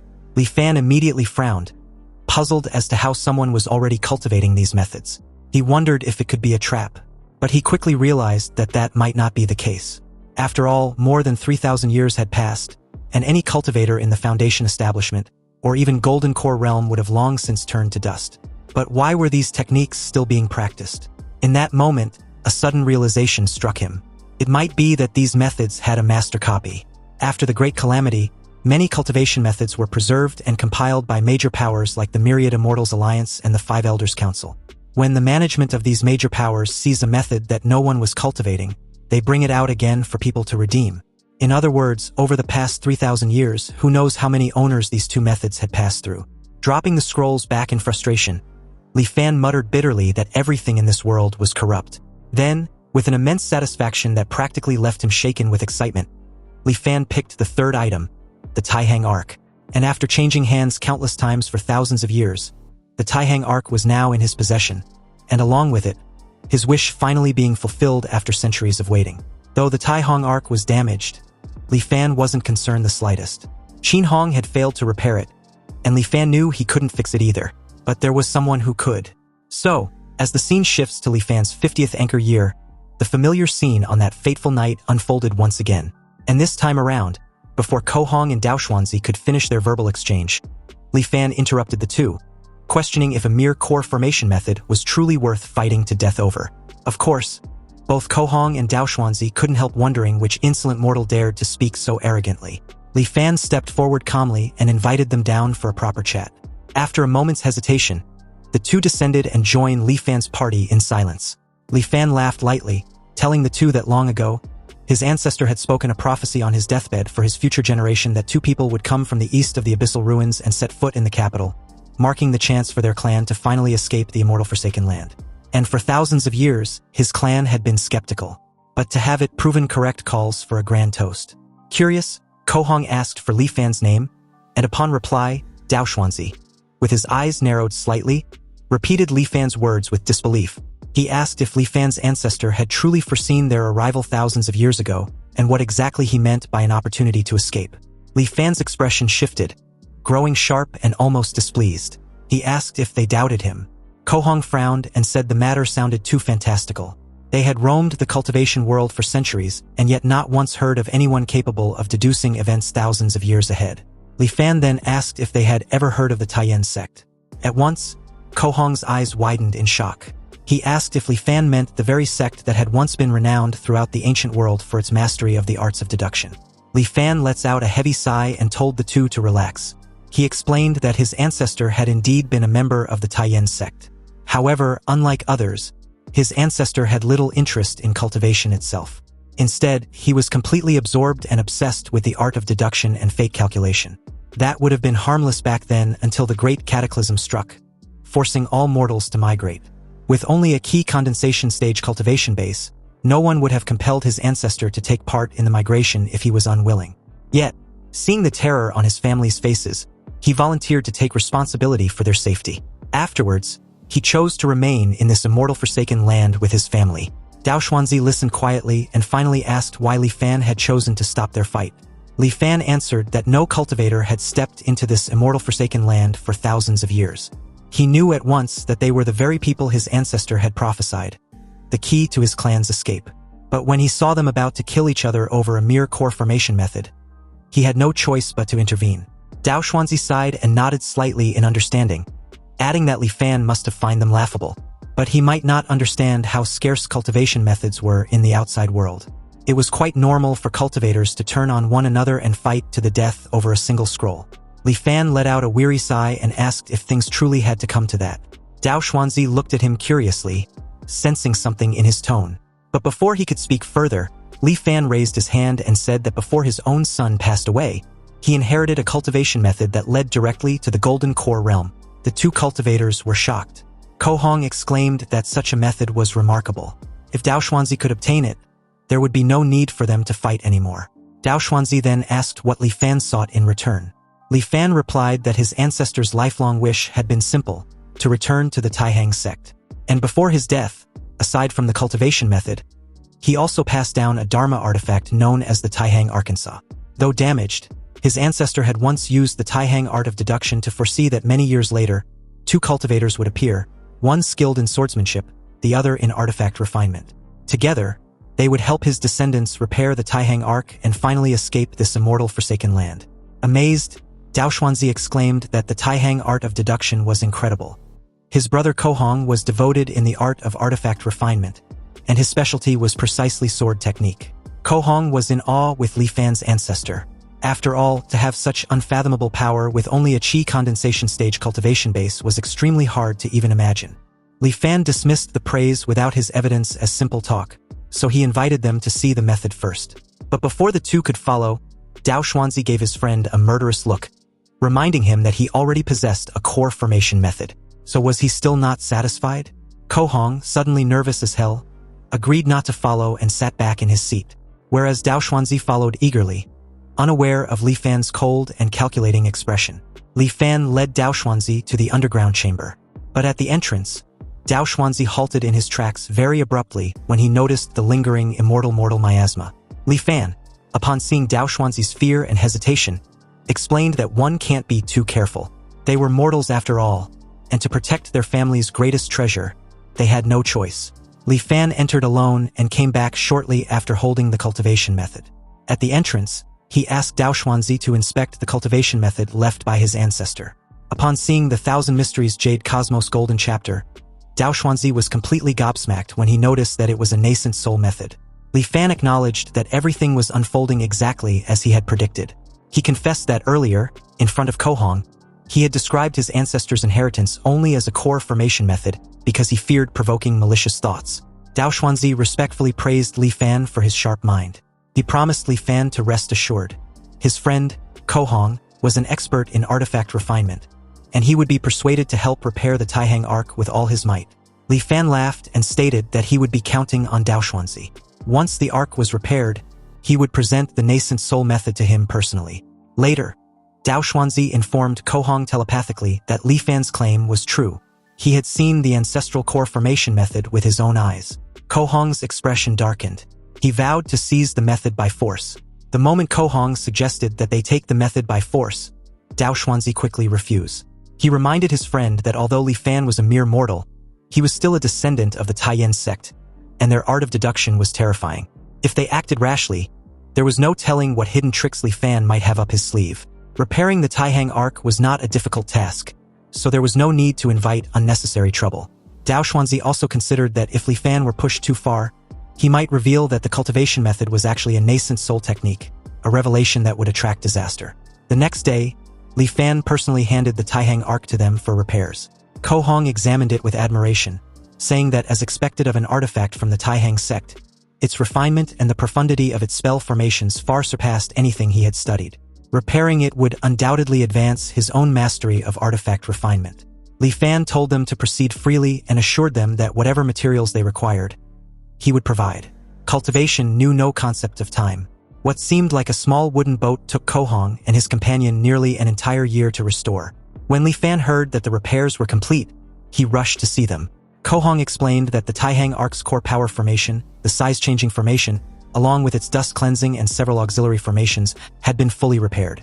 However, the defensive and offensive formations could only be partially restored due to material limitations. It would be able to break through the great immortal severing formation, but facing the attack of a cultivator would still be difficult. Li Fan told them that this was of no concern. As long as he could escape the great immortal severing formation and return to the cultivation world with his ancestor's relic, he would find a way to rejoin the Taihang sect. Kohong then described the Ark's properties. It was powered by spirit energy and controlled through divine sense. It could transform between three sizes: a compact form about 10 meters long and 2 to 3 meters wide, a medium form roughly 100 meters long, and a fully expanded form that stretched 1,000 meters in length. Though their spirit stone reserves were limited, the energy already stored would be enough for Li Fan to leave in the Ark's second form. Smiling, Kohong asked whether Li Fan, being a mortal, needed their help as a pilot, only to be stunned as the small wooden boat suddenly transformed into a miniature flying ship before their eyes. Kohong was astonished, remarking that Li Fan's methods were truly extraordinary if he could control the Taihang Ark despite lacking cultivation. Li Fan laughed lightly, calling it a minor trick unworthy of praise. He expressed sincere gratitude to the two cultivators, saying that after being trapped for 1,000 years there was finally hope of escape, all thanks to their help. Dao Xuanzi then asked about the promised cultivation method. Li Fan smiled faintly and gestured for them to follow, saying that everything had long been prepared and that he would personally lead them to retrieve it. 3 days later, Kohong and Dao Xuanzi, who had obtained the cultivation method, came to bid Li Fan farewell. Dao Xuanzi explained that they had exhausted most of their spirit stones. If they remained in the immortal Forsaken Land any longer, their cultivation bases might begin to decline. Thus, they had come to take their leave. Kohong told Li Fan that if he ever managed to leave this immortal Forsaken Land, he could find them in Lingtian City near the Tsongyun mountain range. He handed Li Fan a map of the area surrounding the exit of the Great Immortal Severing Formation, drawn carefully from memory. Since there were no blank jade slips available, he had to use paper and brush instead. Li Fan thanked him sincerely. After exchanging a few more pleasantries, Kohong and Dao Xuanzi transformed into 2 streaks of light and disappeared into the distance. Watching them depart, Kohong remarked that Li Fan possessed a remarkable temperament, a true character among mortals. But he sighed, noting that Li Fan's great limit was drawing near. Even if he managed to return to the cultivation world, he would only have a few years left to live. Dao Xuanzi closed his eyes and said softly that without achieving longevity, all else was mere illusion. He reminded his companion that they had once turned against each other and fought to the death, precisely for a chance at immortality. Ko Hong then recalled something and asked his partner which cultivation method Li Fan had given him. Dao Xuanzi smiled faintly and replied that it could not possibly be the same one Ko Hong had received. He added that once he returned, enter a closed-door cultivation and break through to the golden core stage, he would not forget the 3 promises he had made to him. As they ventured deeper into the abyssal ruins, they noticed the protective formation mists still lingering. Dao Xuanzi laughed and asked whether his friend dared to pass through. Then, without hesitation, Ko Hong accepted the challenge and charged forward. Meanwhile, aboard the Taihang Ark, Li Fan stood at the edge gazing into the endless fog of the eastern ruinous abyss. He realized that 14 more years remained before the mist would naturally disperse. By then, he would already be 85. His great limit would be upon him. Smiling faintly, he whispered to himself that there was nothing left in this life to cling to. On that day, he decided to test the true nature of the great immortal severing formation. He guided the Taihang Ark and dove straight into the abyss at full speed. The ruins were blanketed in dense silver fog and the surroundings seemed endless and unreal. Suddenly, the ship jolted violently as if it had collided with something unseen. The entire hull shuddered under immense pressure. He realized he had likely entered the astral wind layer, a region where even a Foundation establishment cultivator would struggle to survive. The wind blades here could tear a mortal apart in an instant. He was grateful for the defensive spell formation protecting the Taihang Ark. Without it, the consequences would have been unimaginable. After half an hour of steady control and resistance against the violent winds, the shaking finally subsided. The thick fog ahead began to clear, replaced by blinding light. At last, he had broken through. Li Fan had escaped the great immortal severing formation. Upon re-entering the cultivation world, he chanced upon a rare and powerful method. Within 100 years, he successfully formed his core, and from that point onward, his cultivation journey was smooth. 1,000 years later, he attained enlightenment and ascended. Upon reaching the immortal realm, he started once more from the lowest rank, cultivating step by step. Through patience and perseverance, he eventually arose to become the Emperor Immortal, the one who ruled above all immortals. Then, transcending even that realm, he shattered the spatial barrier and ascended again into the divine realm itself. Starting as a minor figure in the God realm, Li Fan cultivated for 10,000 years until he reached the God King realm, eventually becoming the most powerful existence in that world. Afterward, he endured countless trials and ascended once again, this time to the primeval God realm, where he began anew as a low-ranking gatekeeper. From there, he started over from scratch, cultivating tirelessly through hardship and solitude. Then, all of a sudden, he opened his eyes and found himself once more in his mortal body, an old man seated within the Taihang Arkansas. He was stunned, wondering if everything he had just experienced was merely an illusion created by the illusory light layer. Looking around, he noticed that the ark had turned on its own. According to Ko Hong's map, he should have already left the illusory light layer and entered the 3rd layer of the immortal Forsaken Continent, the invasion layer. It seemed he had awakened only because the Taihang Ark had automatically navigated out of the illusion. Realizing this, Li Fan reasoned that he must have lost consciousness while passing through the illusory light layer, yet the ark had continued traveling safely on its own. Perhaps he could allow the vessel to steer itself while he supplied the power for acceleration. An intuition flowed from the Taihang Ark into his mind, guiding him in the right direction. Trusting it, Li Fan increased the ark's speed, and soon he arrived at the 4th layer of the immortal Forsaken Continent, the flowing fire layer. Just as he expected, the ark's autonomous navigation was flawless. It seemed this ancient vessel, once designed for migrating mortals 1,000 years ago, had been equipped with a hidden mechanism allowing it to traverse the immortal Forsaken Continent automatically.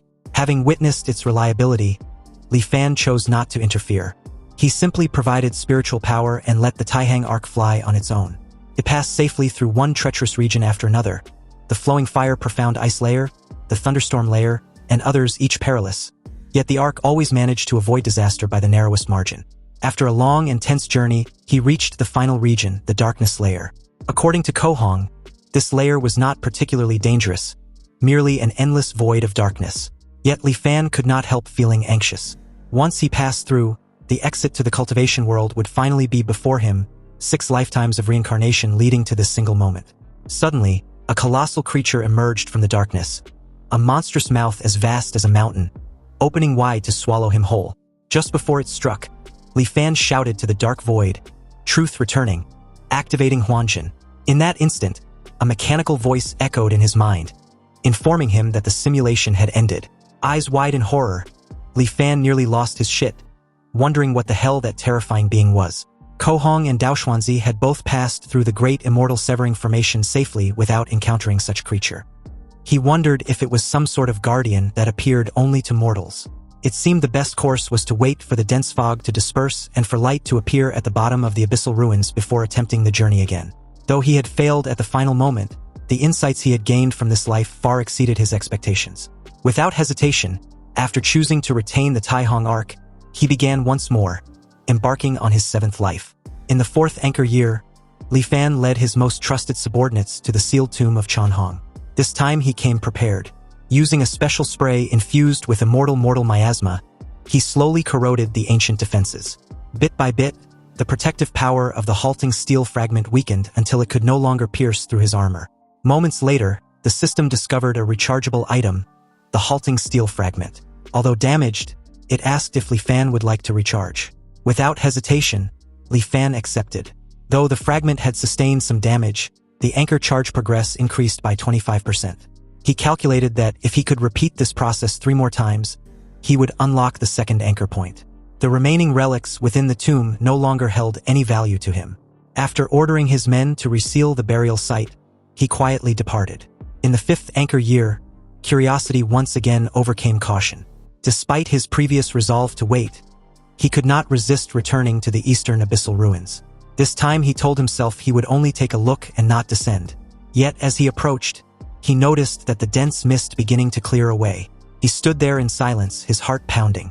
At that moment, he thought that if he were to pilot the Taihang Arc now, he could likely travel smoothly all the way to the immortal realm. He had already waited this long. Must he truly wait another 15 years? His expression hardened. So what if the Huanjin system wasn't fully charged? How could he ever reach the Great Tao if he continued to act so timidly? Though anxiety crept into his chest, he steadied his resolve. He had already tested this path once in his previous life.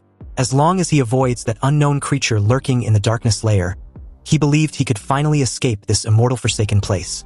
Just then, a dazzling golden light shined from the abyss ruins, and along with it, something deeply unsettling. As the golden light dissipates, the inscription, "The Path of Immortality was dead," appeared once more. Li Fan, finally back to his senses, wondered what just happened. Moments earlier, countless voices in his head were luring him into the abyssal ruins. If not for the light from the bottom of the abyssal ruins piercing through the great immortal severing formation, he would have been torn into pieces. Anyway, 15 years later, in his 20th anchor year, the truth returning finally finished charging. And with this confidence boost, Li Fan once again returned to the abyssal ruins. He piloted the Taihang Arc and reached the thunderstorm layer without any major incident. He stopped just above the darkness layer. Suddenly, a strong wind began to blow, and the frenzied thunderstorm, affected by this strange wind, started to weaken. Specks of light emerged from the darkness, and Li Fan used this precious light to search for the terrifying monster lurking in the dark. Unfortunately, he found nothing. Seeing that the light was about to disappear, he no longer hesitated and piloted the Taihang Arc at full speed, racing towards the bottom of the abyssal ruins. Then, out of nowhere, the monstrous mouth suddenly opened wide once again to swallow him whole. But this only proved his speculation to be correct. This behemoth holds great malice towards mortals. Perhaps its mission is to devour any mortal who comes near that place. Li Fan gritted his teeth and changed course, piloting the Taihang Arc upward. He narrowly escaped the jaws of death, quite literally, and made his way back to the frenzied thunderstorm layer, close at the edge of the darkness layer, only to realize that the monster had stopped chasing. The behemoth stopped right at the edge of the darkness layer, granting Li Fan the perfect opportunity to use the light from the thunderstorm layer to see what it really looks like. And oh boy, was it freaking enormous. It looked like a whale, only 1,000,000 times bigger. Li Fan wondered what the actual hell was that thing. This terrifying behemoth was so freakishly huge that the Taihang Arc should be nothing but a speck of dust in front of its eyes. Yet every time he passed through the dark void, it manages to find him. Even though Li Fan was a bit disheartened, he clenched his teeth in frustration and could only try other methods. Fortunately, he had plenty of chances to do just that. And just like that, over the next 15 years, Li Fan tried to force his way through the darkness layer countless times. But during this time, The time it took for the giant whale to find him after he entered the darkness layer greatly decreased. So, left with no choice, he could only return in defeat after a brief struggle with the giant whale. In his 35th anchor year, at the edge of the thunderstorm layer, Li Fan noticed that only on the day the white mist recedes does the giant whale seem to be delayed by something, discovering him only after a while. With this extra bit of time, he believed perhaps he could fly to the bottom of the abyssal ruins. This time, he decided to go all out and charge straight through at the fastest possible speed to cross the darkness layer before the giant whale could react. He managed to plunge through for the longest time and even saw an illusory scene which appeared below, getting closer and closer. But the giant whale's terrifying cry rang out once again, and along with it, its freakishly wide-opened mouth. Then it was too late. Activating the Huanjin system, he was informed that the simulation had ended. Returning to the virtual simulation space, Li Fan forgo the selection and accelerate the charging progress. He noticed that the upper limit of his psychological age didn't increase. It seems he had already reached the limit, so it wasn't increasing anymore. With a determined look, he lets out a heavy sigh, already aware that he had 748 years to squander. On his 8th lifetime, in the 4th anchor year, he opened Shenhong's tomb once more and accepted the recharged prompt. With his anchor charge progress now at 51% and the current anchor points still at 1, Li Fan took solace that at least his 8th lifetime wasn't a complete waste. In the 5th anchor year, the day the white mist receded, the void transformation charge progress was already close to 90%. But anything less than 100% makes no real difference to him, so he can only wait patiently. In the 20th anchor year, Li Fan tried and failed. In the 35th anchor year, he tried again and failed miserable again. However, these attempts weren't completely useless. At the very least, his control over the Taihang arc became more and more proficient. In the 50th anchor year, Li Fan chose not to force his way through the darkness layer again. He was already old, and his reflexes and mental acuity had declined sharply, so there was no chance of success. He chose to meet his 2 old acquaintances to see if he could get any clues from them. As he watched them from below, hearing their opening sentence just now, Li Fan suddenly feel a bit nostalgic. Anyway, as before, he used the pretext of a core formation method to lure the two to the Grand Tutor's manor. And after 3 rounds of drinks, he took out a scroll with a painting of the behemoth and inquired about it. Li Fan further explains that his ancestor once said on his deathbed that if he ever had the chance to escape the immortal Forsaken Land, he wouldn't need to worry about anything else. With the protection of their sex Taihang arc, he would be safe. But the final layer, where a giant whale lurks, requires the utmost caution. The 2 cultivators were extremely unsettled with this knowledge, completely unaware that there was such a ferocious beast in that pitch-black, empty place. And how come they didn't see it? A sudden realization struck Dao Xuanzi, and Li Fan was quick to notice. It looks like the Sword Dao cultivator seems to know of the beast.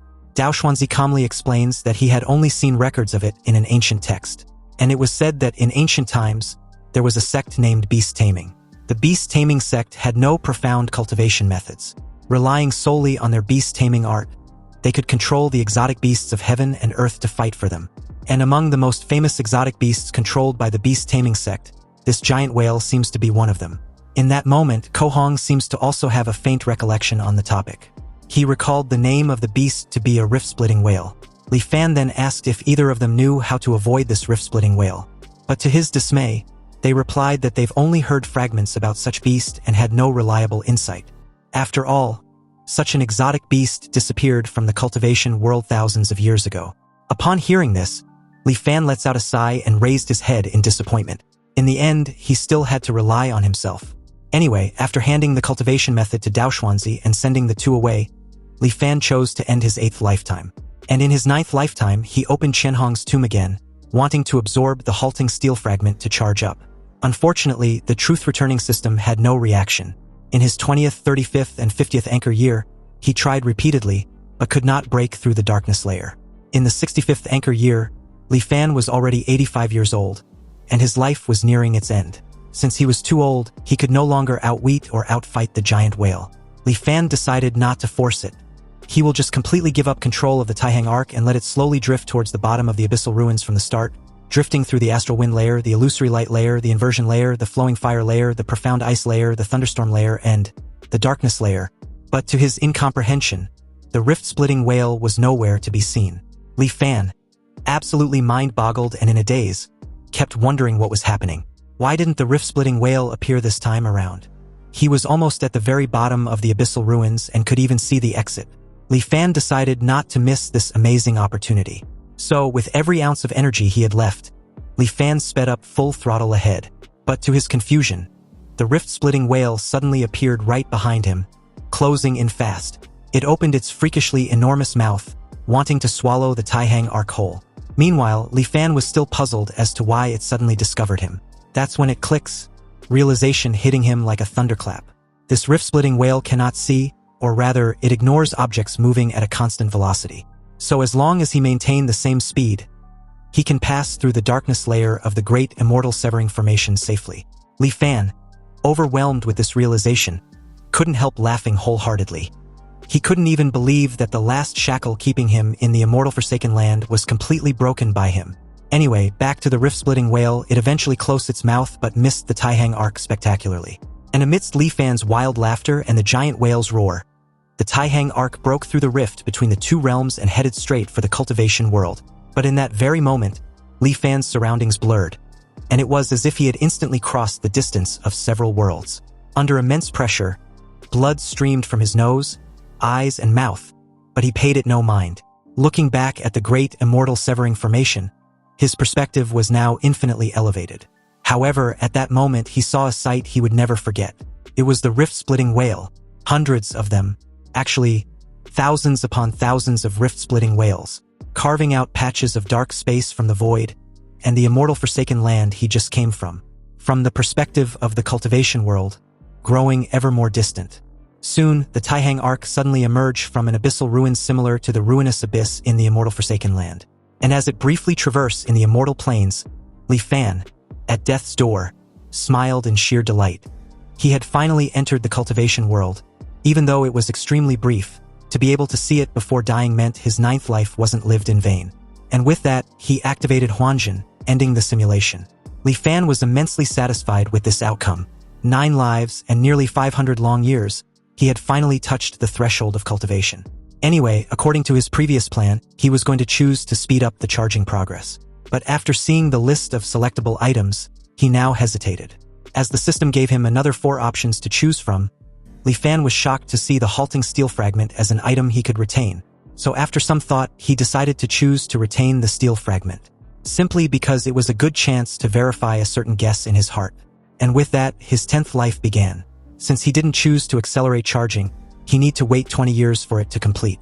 In the 3rd anchor year, Li Fan came to the outside of Qianhong's tomb. He didn't choose to use the immortal miasma to break into the tomb, but instead directly took out the halting steel fragment from the Huanjin system. After this steel fragment brought from his previous life appeared in the world, a wondrous change occurred. It actually began to slowly dissipate, like a block of ice under the scorching sun. And the formation generated by the halting steel fragment inside Qianhong's tomb clearly grew much stronger. This was just as Li Fan thought. Mystical objects of heaven and earth possess uniqueness, and 2 identical mystical objects should not exist in the world. Yet with the Huanjin system's ability, he created an identical one from thin air. The consequence was that the 2 mystical objects spontaneously merged, ultimately becoming one. Afterward, Li Fan ordered his subordinates to use the immortal miasma spray to break into the tomb. It took a considerable effort to slowly wear down its power. Entering Qianhong's tomb, the halting steel fragment's appearance hadn't changed much. It just looked slightly less damaged, and it seems the Huanjin system still can't absorb it. And from the looks of it, the halting steel fragment needs to be repaired more completely before it has new energy for Huanjin to absorb. Li Fan then stored this strengthened version of the halting steel fragment in the Taihang boat, as part of his belongings for the future trip to the cultivation world. In the 20th anchor year, the Huanjin system was nearing its charging completion. So Li Fan ruthlessly investigated and purged a batch of corrupt officials and powerful landlords, taking all the gold, silver, and jewels their families had accumulated over generations. This was because he would still have to deal with mortals after arriving in the cultivation world. So gold, silver, and other valuables must be prepared in advance. Besides money, food was also essential. But grain was the foundation of the nation, and besides, he was asking for far too much at once. The officials all submitted memorials in opposition. But Li Fan didn't waste words. In front of all the civil and military officials, he expanded the Taihang boat to its maximum size, suspending it in the air above the imperial palace. After the common people saw this, they all knelt and kowtowed. And when the civil and military officials in the court saw such immortal methods, they all changed their attitudes. They proactively and diligently helped him prepare the grain. With the officials' proactive help, plus the execution of a batch of profiteering merchants, the Taiyan boat was finally stuffed full. All preparations were made.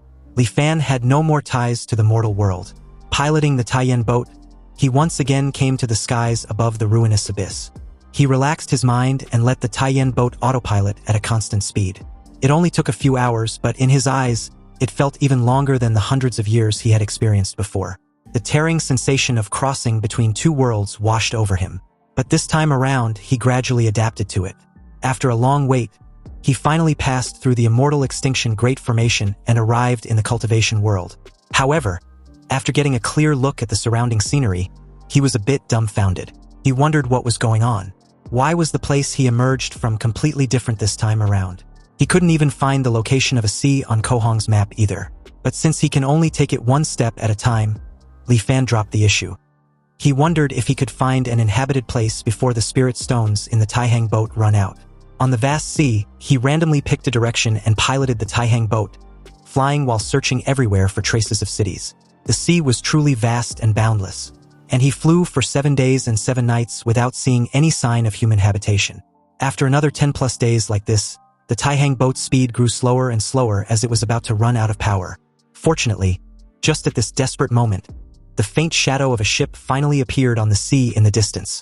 When Li Fan looked at the ship with his telescope, he was speechless. It was an actual ship, but in the process of sinking. It seemed to have been attacked because there was a large hole in the hull, and 2/3 of it was already submerged. In the water around the ship, dozens of people were struggling, clearly the ship's crew and passengers. At that moment, one of the passengers assured the rest not to be afraid. They should just hold on a little longer. He had already sent a signal to an immortal master, and he would soon be there to save them. Hearing of an immortal master, Li Fan's heart skipped a beat, and he quickly devised a plan. He put away the Taihang boat, jumped into the sea, and quietly swam toward their direction. He then silently blended into the crowd, also pretending to be on his last breath, barely struggling to survive. When the immortal master arrived, hovering just above them, he seemed to have used some sort of magic art. His clothes and face were as if behind a layer of gauze, impossible to see clearly. Li Fan joined the desperate crowd, begging to be saved. But this was creating so much noise that the immortal master couldn't tolerate. In that moment, the surroundings instantly fell silent. Li Fan was stunned to also find out that he couldn't make a sound. Then, with a casual flick of a finger, the ship, which was already mostly submerged, got lifted out of the water, and the large hole in its hull was actually repaired in an instant. The immortal master then waved his hand, and everyone, including Li Fan, was hurled back into the ship by an invisible force. He then asked for the person responsible for the signal transmission. The passenger in question, Su Changyu, bowed and replied that it was him, referring to himself as a lowly one. The immortal master then asked Su Changyu if he understood the rules. After they get to the place, what happens has nothing to do with him. He had never seen any of them, and he didn't know who any of them were. Su Changyu respectfully replied that he understands. The immortal master said nothing more and simply waved his hand for the second time. Then, very abruptly, the ship began to move quickly in a certain direction. Although Li Fan was amazed, he didn't know what magic art the immortal master used, and the Huanjin system didn't pick up on anything. The immortal master stood at the bow, not saying a word, and everyone on the ship once again fell into a strange silence. More than half a day passed like this. Then, after dark, a faint flickering light was finally visible in the distance. It was an island that looked quite prosperous. Hundreds of large ships were docked at the island's harbor, and it was truly a magnificent sight. However, the ship Li Fan was on did not head toward the harbor. Instead, it went halfway around the island, coming to a sparsely populated area on the back. The ship quietly followed a waterway into a natural karst cave, and after traveling through the narrow cave for a while, the ship finally stopped. After the ship stabilized, several burly men in black came aboard to meet it. The men in black acted as if they didn't even see the immortal master, simply herding everyone on the ship to disembark. They then brought everyone to a spacious hall. One of them announced that everyone would rest there for the night. There was plenty of food in the hall, and they may take as they wish. After giving these instructions, the men in black turned and left. Amidst the crowd, a young guy complained about their rotten luck to actually run into a sea monster. There were nearly 100 of them when they set out, but now less than half have survived. Another chimed in, adding that he didn't know what his father was thinking, insisting on sending him to this great world to cultivate. But if anyone was to ask him, how can cultivating be as fun as listening to music? The young guy agreed, informing the rest that back in his homeland, he was the son of the Prince of Jinan. What riches and glory couldn't he enjoy? And what's so good about this godforsaken place? But Su Changyu suddenly questioned them what the point was for complaining now. After all, which family among them didn't pay a huge price to send them all there? Instead of complaining, they might as well cultivate patiently. If they can really become an immortal master, not only will they have hope for long life, they would also have a chance to return to their homeland and possibly bring their family out of their mortal shackles. Li Fan was quick to realize that everyone there was just like him. Mortals exiled from a land of immortal extinction. But it's just that, in the land of immortal extinction they came from, the existence of the cultivation world doesn't seem to be a secret. And they had already developed a mature smuggling route. In that moment, someone claps Li Fan's shoulder, unsettling him. This big guy wanted to know what official post Li Fan held in Dali because he looks a bit unfamiliar. Or perhaps he was a wealthy merchant from one of the provinces. Suddenly, Li Fan's expression turned dark, and the very second he turned in the big guy's direction, he slapped his hand away, bruising it in the process. The fatty, sensing the bone-chilling aura radiating off Li Fan, apologized and backed the fuck off like a terrified chicken. Just a stare from this person had scared him to death, and he felt like Li Fan was giving off an aura of a person who had been in a high position for years, which was indeed the case. Li Fan was no simple character. The next day, at dawn, a middle-aged man came to the spacious hall and announced that he would soon take them to get their household registration.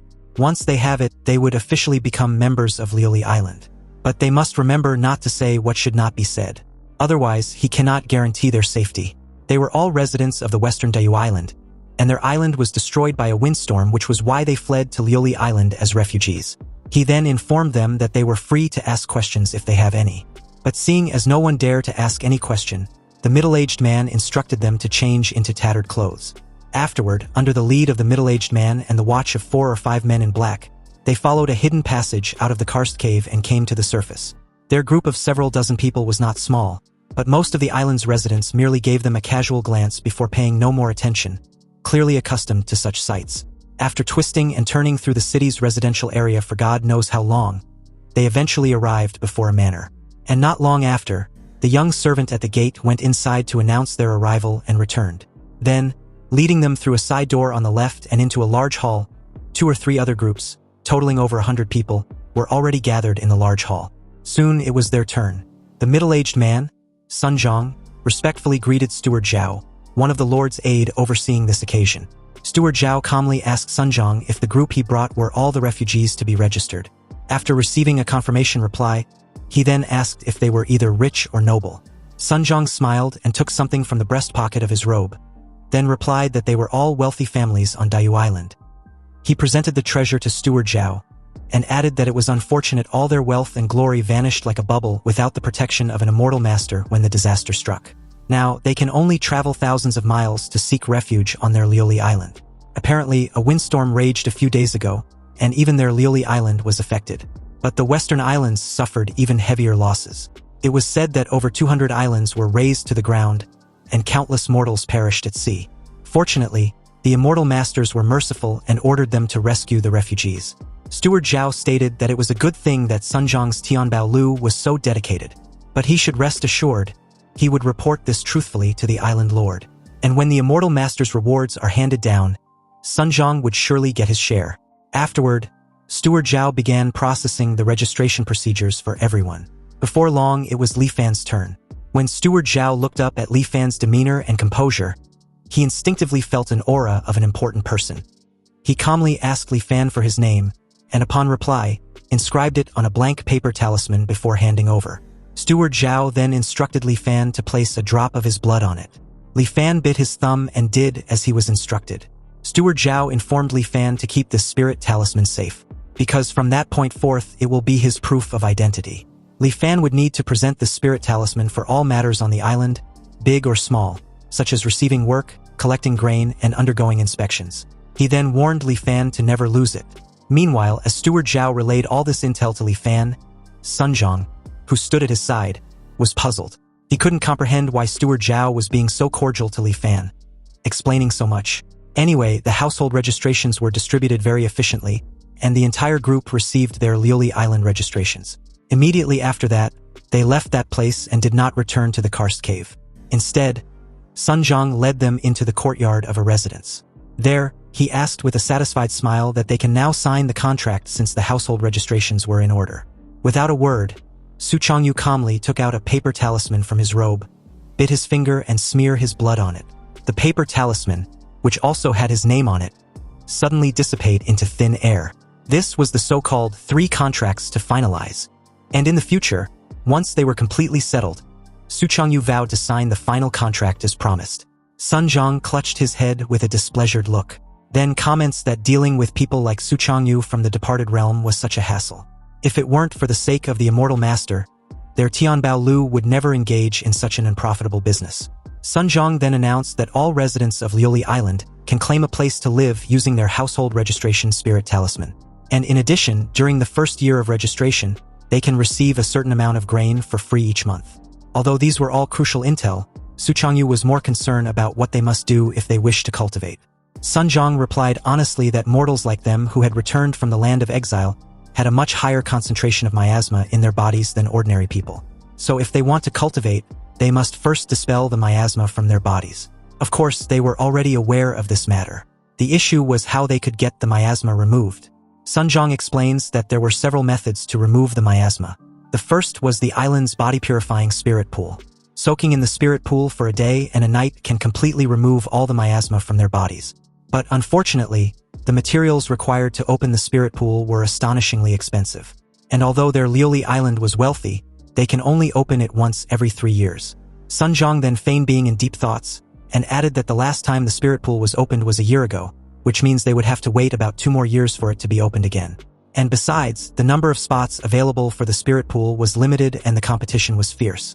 How could outsiders like them with no foundation possibly compete with the people of the island?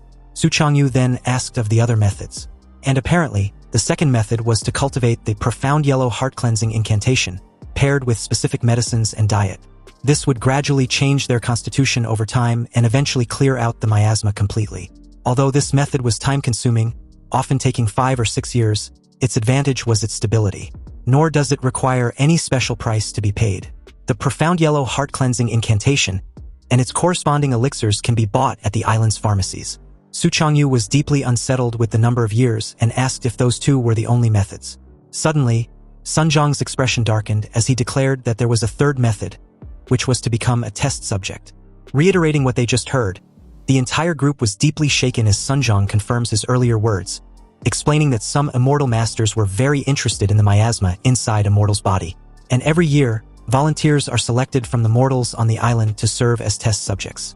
The immortal masters use special methods to extract the miasma from the test subjects' bodies for research. It only takes a few months to completely drain the miasma from a test subject's body. However, the process was excruciatingly painful, and it was a state of being unable to live and unable to die. Often, the vast majority of people can't endure until the miasma is fully extracted and are driven completely mad by the torture. Once again, Su Changyu asked if there wasn't any other method as Sun Zhang added somewhat skeptically. Apparently, it's said that the direct mortal descendants of those immortal masters can rely on heavenly materials and earthly treasures to reconstruct their bodies. Not only would they no longer have to worry about the affliction of miasma, but they could also improve their cultivation aptitude. However, such methods were beyond their imagination. Even their island lord of Liuli Island didn't receive such treatment. Sun Zhang then declared that this was all he knew, but if they truly wished to cultivate, they should all think it over carefully in the coming days. He was fully aware they had all returned from the land of exile after enduring countless hardships, and they all have a heart that yearns for the Tao. This was completely understandable. After all, who among them on the island wasn't like that in the beginning? But unfortunately, the path of immortality was incredibly difficult. Even if they managed to remove all the miasma from their bodies, very few can sense the spiritual energy of heaven and earth and guide it into their bodies. So why seek out trouble? And besides, there was nothing wrong with being immortal. Instead of bitterly pursuing the path of immortality, it was better to enjoy life, indulge in its passions, and live in the moment. Su Changyu remained silent with his fist clenched tightly. And from the looks of it, it's evidently clear he had no intention of giving up on pursuing the path of immortality. Anyway, after Sun Zhang left, the crowd dispersed. Li Fan asked around and found the place claiming to have free housing. He showed his spirit talisman and was then led by a guide to the residential area in the northern part of Lioli Island. Countless houses were densely packed there, and most of these houses had only one room, but fortunately, they all had small courtyards enclosed by walls, so they didn't seem too shabby. After handing him the key, the guide left. Inside, the room was very simple, with only a bed and a few tables and chairs. But at least he had settled down without much trouble. And it was all thanks to those people from the departed realm. Unfortunately, aside from Su Changyu, this group seems to be entirely mediocre, with no heart for the Tao, incapable of achieving anything great. However, since his primary goal now was to remove the miasma from his body, Li Fan was seriously considering the spirit pool. And although the spots for entering the body-purifying spirit pool were precious, the treasures he had plundered from within the Taihang Arc were countless. So forcing his way into a spot shouldn't be too difficult. However, the downside was that it's too conspicuous. And as they say, one shouldn't flash his wealth. Li Fan had yet to have any foundation on Lioli Island, so suddenly revealing too much wealth will surely attract prying eyes. He needed to plan this carefully. In that moment, someone suddenly knocked on his door, and upon asking who was there, this person simply whispered a reply, giving nothing away. Li Fan drew a sword from his current miniature Taihang Arc and made his way to the door. Then, opening it slightly, he was a bit uneasy and annoyed to see Fatty, who rudely barged in and accused Li Fan of not being one of them. He was confident that Li Fan wasn't from the departed realm. And with his brow furrowed, he asked who Li Fan really was, and his purpose in sneaking onto Lioli Island. Li Fan, with a darkened expression, ignored the question and asked one of his own, wanting to know how Fatty knew he wasn't from the departed realm. Fatty explained that when they fell into the water, he vaguely saw Li Fan suddenly emerge from underwater. At first, he thought it was an illusion, but later, after thinking it over carefully, he realized Li Fan wasn't in their group when they left the departed realm. It seems this Fatty was quite astute and sharp-minded, but completely oblivious to the edgy and chilling tone in Li Fan's voice. And to make matters even worse, he proceeded to reveal that he was the only person who noticed Li Fan had snuck in, completely fucking himself over. When he was even asked about being absolutely sure, this idiot proudly confirmed it, unaware of Li Fan's looming figure with a sword as he called the others fools for not noticing. That's when a sword was plunged straight through his chest from behind. Fatty's face turned ashen before dropping lifelessly on the floor, permanently offed. Li Fan placed the sword back inside the Taihang Arc, then Fatty's corpse, thinking of how utterly clueless he was. Relying on a bit of cleverness, Fatty discovered Li Fan might have snuck in under a false identity, and he couldn't wait to come and threaten him. He didn't even stop to think that people from the departed realm also get their household registration by falsely claiming to be refugees. Now that Fatty had a Lioli Island household registration, he really thought of himself as a native. Anyway, that immortal master whose face was unclear, the one who came to meet them, and Sunjong's Tianbao Lu, they all acted very cautiously, afraid of being found out. Clearly, the identity of being immortal from the land of exile was something that must be kept secret. So the Tianbao Lu and that group from the departed realm wouldn't dare to investigate this with great fanfare. Even if they investigate and find out Fatty came to see him before he disappeared, as long as Li Fan insists he never saw him, they can't do anything to him because not even a body can be found. Li Fan thoroughly cleaned away Fatty's blood, then discarded the evidence in the Taihang Arc. A few days passed, and just as Li Fan expected, aside from Su Changyu who came to ask him a single question, Fatty's mysterious disappearance didn't attract anyone else's attention. During these past few days, he had been inquiring about various matters on the island while planning how to reasonably use the treasures from the Taihang Arc. Gradually, he came to have a general understanding of this Lioli Island where he was at present. This sea region was called the Zongyun Sea. It was vast and boundless, with tens of thousands of islands scattered across it. Lioli Island was located in the south-central part of the Zongyun Sea and was of medium size. It was named Lioli Island because the surrounding waters were abundant with a type of delicious fleshy fish called the Lioli fish. These Lioli fishes were very popular among mortals, and certain elixirs refined by immortal masters also used the Lioli pearls which occasionally form inside their bodies. Therefore, the immortal master presiding over Lioli Island must collect a certain number of Lioli pearls each year. Going out to sea to catch Lioli fish was the most popular job, and one only need to turn over 70% of the catch, and keep the remaining 30% to sell. But unfortunately, going out to sea requires large boats, and the schools of Lioli fish were unpredictable. Finding the schools requires a special spirit lure from the island. The spirit lure was only distributed by the Lioli Manor when going out to sea and was collected upon return. Private fishing was not allowed. If caught, the penalty was immediate execution. Therefore, Fishing for lioli fish can only be done with permission from the lioli manor. A few days ago, a fleet that went out to sea not only returned with a great haul of lioli fish but also encountered a shipwreck. This shipwreck was carrying over a dozen chests of gold, silver, and jewels. This time, the fleet lucked out completely. Regarding the items salvaged from the shipwreck, the island's rules were the same as for the lioli fish, so they could keep 30% for themselves, and the remaining 70% must be handed over to the authorities. When this fleet returned to port, half of the island was in an uproar. Even the island's financial supervisor, Steward Chin, came to inspect it personally. Many people on the island began to pull strings privately, trying to secure a spot for the next sea voyage. So with this intel, Li Fan deduced that as long as he can go out to sea alone, he can launder the treasures from the Taihang Ark through a shipwreck. But the only difficulty was how to obtain the qualification to go out to sea alone. There were too many people on the island who want to join the fleet. So after some casual inquiries, he learned the means to do so. Apparently, the key was the island lord of Lioli Island who had 3 trusted aides: Steward Zhao, Steward Zhou, and Steward Qin.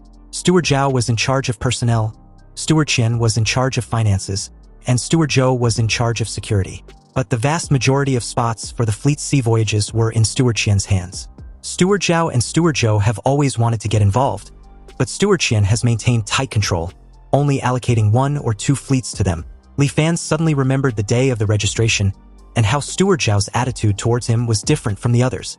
And although he didn't know the reason why, he reasoned that perhaps he should go see him. But Steward Zhao wasn't someone the current Li Fan could see just because he wanted to. So Li Fan decided to go through Sunjong of the Heavenly Treasure Tower. However, at the entrance, he was given the cold shoulder and ordered to leave immediately due to his status. The guard, firm with his words, wanted to know who Li Fan was to want to see Sunjong. Li Fan, accustomed to such treatment in the immortal Forsaken Land, wasn't deterred at all. But what really bugged him was how the guards made the decision without even asking for instructions, as if they already knew who he was. After all, since the Heavenly Treasure Tower was open for business, where was the logic in driving people away without even seeing them? Li Fan wondered if something had happened, changing the tacit cooperation between Sunjong and the people from the departed realm, which inadvertently caused Sunjong to turn hostile and ignore him by association. So after some inquiries, he found out what happened from the son of the Prince of Jinnan. Apparently, it turns out that in order to get rid of the miasma in his body as soon as possible, Su Changyu resolutely chose to become a test subject. And before leaving, he also signed his name on the 3rd remaining contract. With that, the 3 contracts were completed, and the contract document had completely dissipated. There were no longer any ties between the departed realm and Tianbao Lu. At this point, it's no wonder they suddenly turned hostile and deliberately avoided them. Li Fan just didn't expect Su Changyu to be so decisive. The young guy had advised Su Changyu not to be so hasty, but he wouldn't even listen, because apparently he had a terminally ill sister. And if it weren't to save her, he wouldn't have been so desperate.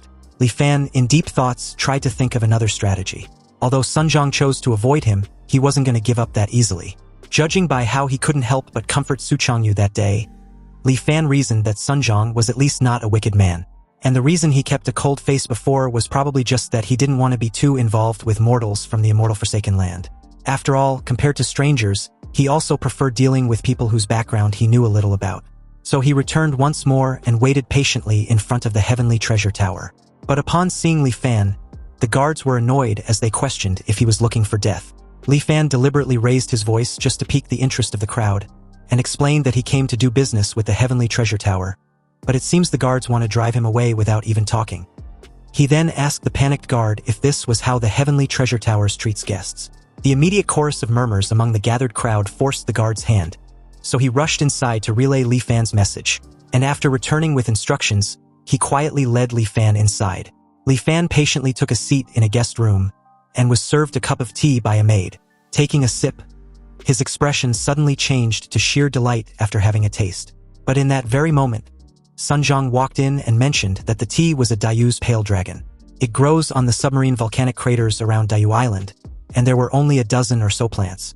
Now, with the destruction of Dayu Island, the Dayu pale dragon had temporarily become a unique rarity.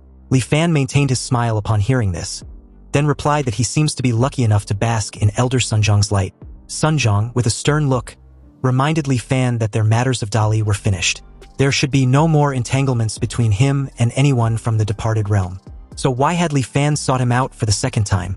Li Fan explained that he had been misunderstood because he was indeed there to discuss a business deal. Nothing more. Sun Zhang couldn't help staring at Li Fan with a mocking smile. Aside from Su Changyu, he simply couldn't comprehend anyone else from the bunch having any beneficial deal. However, upon seeing the way Li Fan just simply stared back at him made him falter for a slight moment. The two held each other's gaze for a brief moment too long before Sun Zhang reluctantly pulled up a chair to take a seat.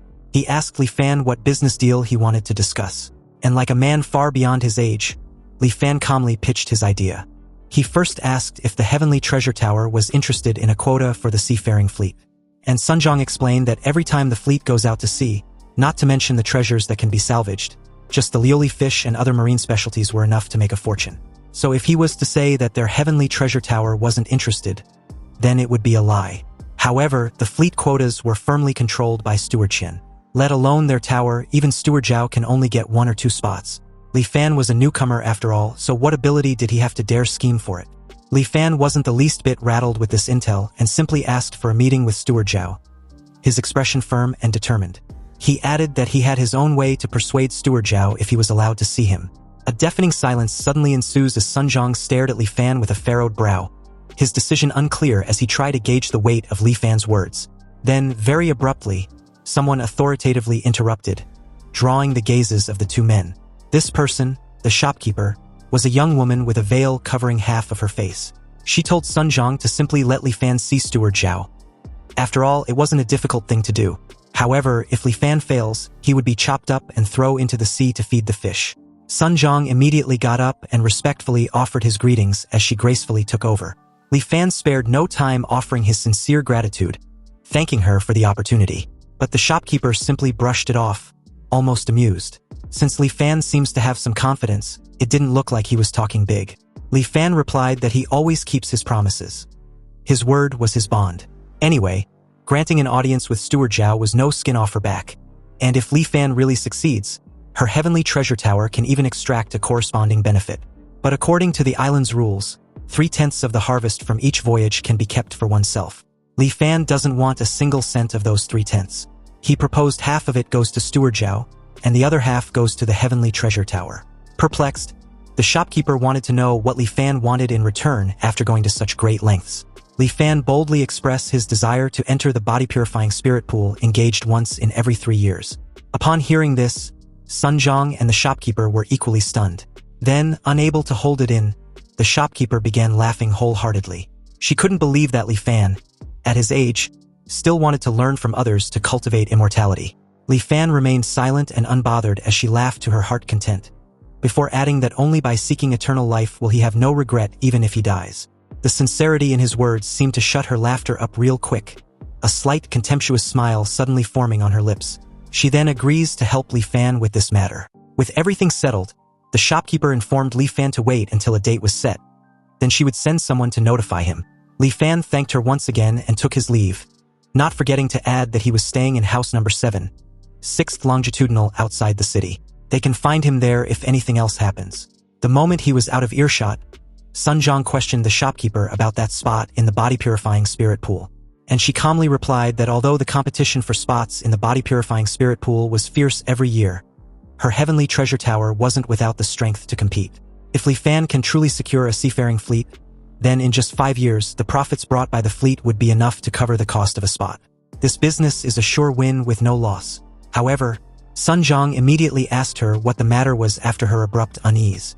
And the shopkeeper could only explain that Li Fan's eyes looked quite scary, leaving Sun Zhang speechless. Anyway, on the way back, Li Fan stopped by a pharmacy and bought the profound yellow heart-cleansing incantation and the matching medicinal herbs. Even if everything goes smoothly, it will still be 2 years before the body-purifying spirit pool opens. So he might as well try cultivating it first to see the effects. Perhaps he might have amazing natural talent and can purge the miasma from his body himself without needing to wait for 2 years. For the next few days, Li Fan stayed at home, cultivated diligently, and waited for the indefinite meeting with Steward Zhao. But who would have thought that before Li Fan even meets Steward Zhao, he would hear a rather shocking piece of news. Su Changyu died, and when his corpse was sent back, only a twisted mass of flesh and blood remained. It didn't look human at all, and was truly terrifying. The flesh and blood would even twitch inexplicably, making one's scalp numb. And on top of that, The people from the departed realm were newcomers and couldn't even scrape together enough money to buy a grave plot. They originally planned to bury him at sea, but Li Fan couldn't stand watching that. So he took out some money to let Su Changyu rest in peace in the earth. Even though their encounter was brief, Xiaoheng, the heir to the Prince of Jinnan of the departed realm, was deeply shaken and cried miserably at Su Changyu's burial site. And as for Li Fan, he didn't particularly feel much, just a bit of a sigh. After all, he didn't know the guy, but the way Su Changyu conducted himself decently and had a firm will, it wasn't a stretch to consider him as a genius. Although not a genius rarely seen in a century, Su Changyu was definitely no mediocrity. Among the group from the departed realm, Li Fan originally thought Su Changyu was the most likely to make a name for himself. Yet such a person couldn't even survive the prerequisite requirement of cultivation purging miasma and died so silently. The path of immortality was truly difficult. Anyway, in the subsequent process of cultivating the profound yellow heart-cleansing incantation, Li Fan's understanding of those words became increasingly profound. But facts proved that he wasn't some peerless genius either. For nearly a month, he lived in seclusion, cultivating this heart-cleansing incantation every day. So generally speaking, even those with mediocre aptitude would see obvious effects like improved spirits and faster thinking after cultivating for half a month. However, a month had passed, and Li Fan surprisingly didn't feel any changes. He wasn't anxious though, and just treated it as a mandatory daily cultivation task. Another half a month passed like this, and finally, the people from the Heavenly Treasure Tower arrived. And following a messenger, he finally met Steward Zhao in a courtyard owned by the Heavenly Treasure Tower. Li Fan respectfully greeted him, adding that it's been quite some time, but Steward Zhao skipped the pleasantries and went straight to the point. He'd heard from the people at the Heavenly Treasure Tower that Li Fan wants a spot for a seafaring fleet. It seems his appetite was quite big, but what backing did he have? Li Fan couldn't agree more, and although he didn't reveal any backing, he knew a fleet going out to sea seeks nothing but profit. So he was curious about Steward Zhao's thoughts on the profit for catching the lily fish compared to retrieving treasures directly from sunken ships on the ocean floor. Salvaging treasures were worth several regular fishing trips. But the issue was how could one encounter such a good thing every time? Steward Zhao had been on this island for over a dozen years, and from his memory, there had only been a few scant times with major harvests.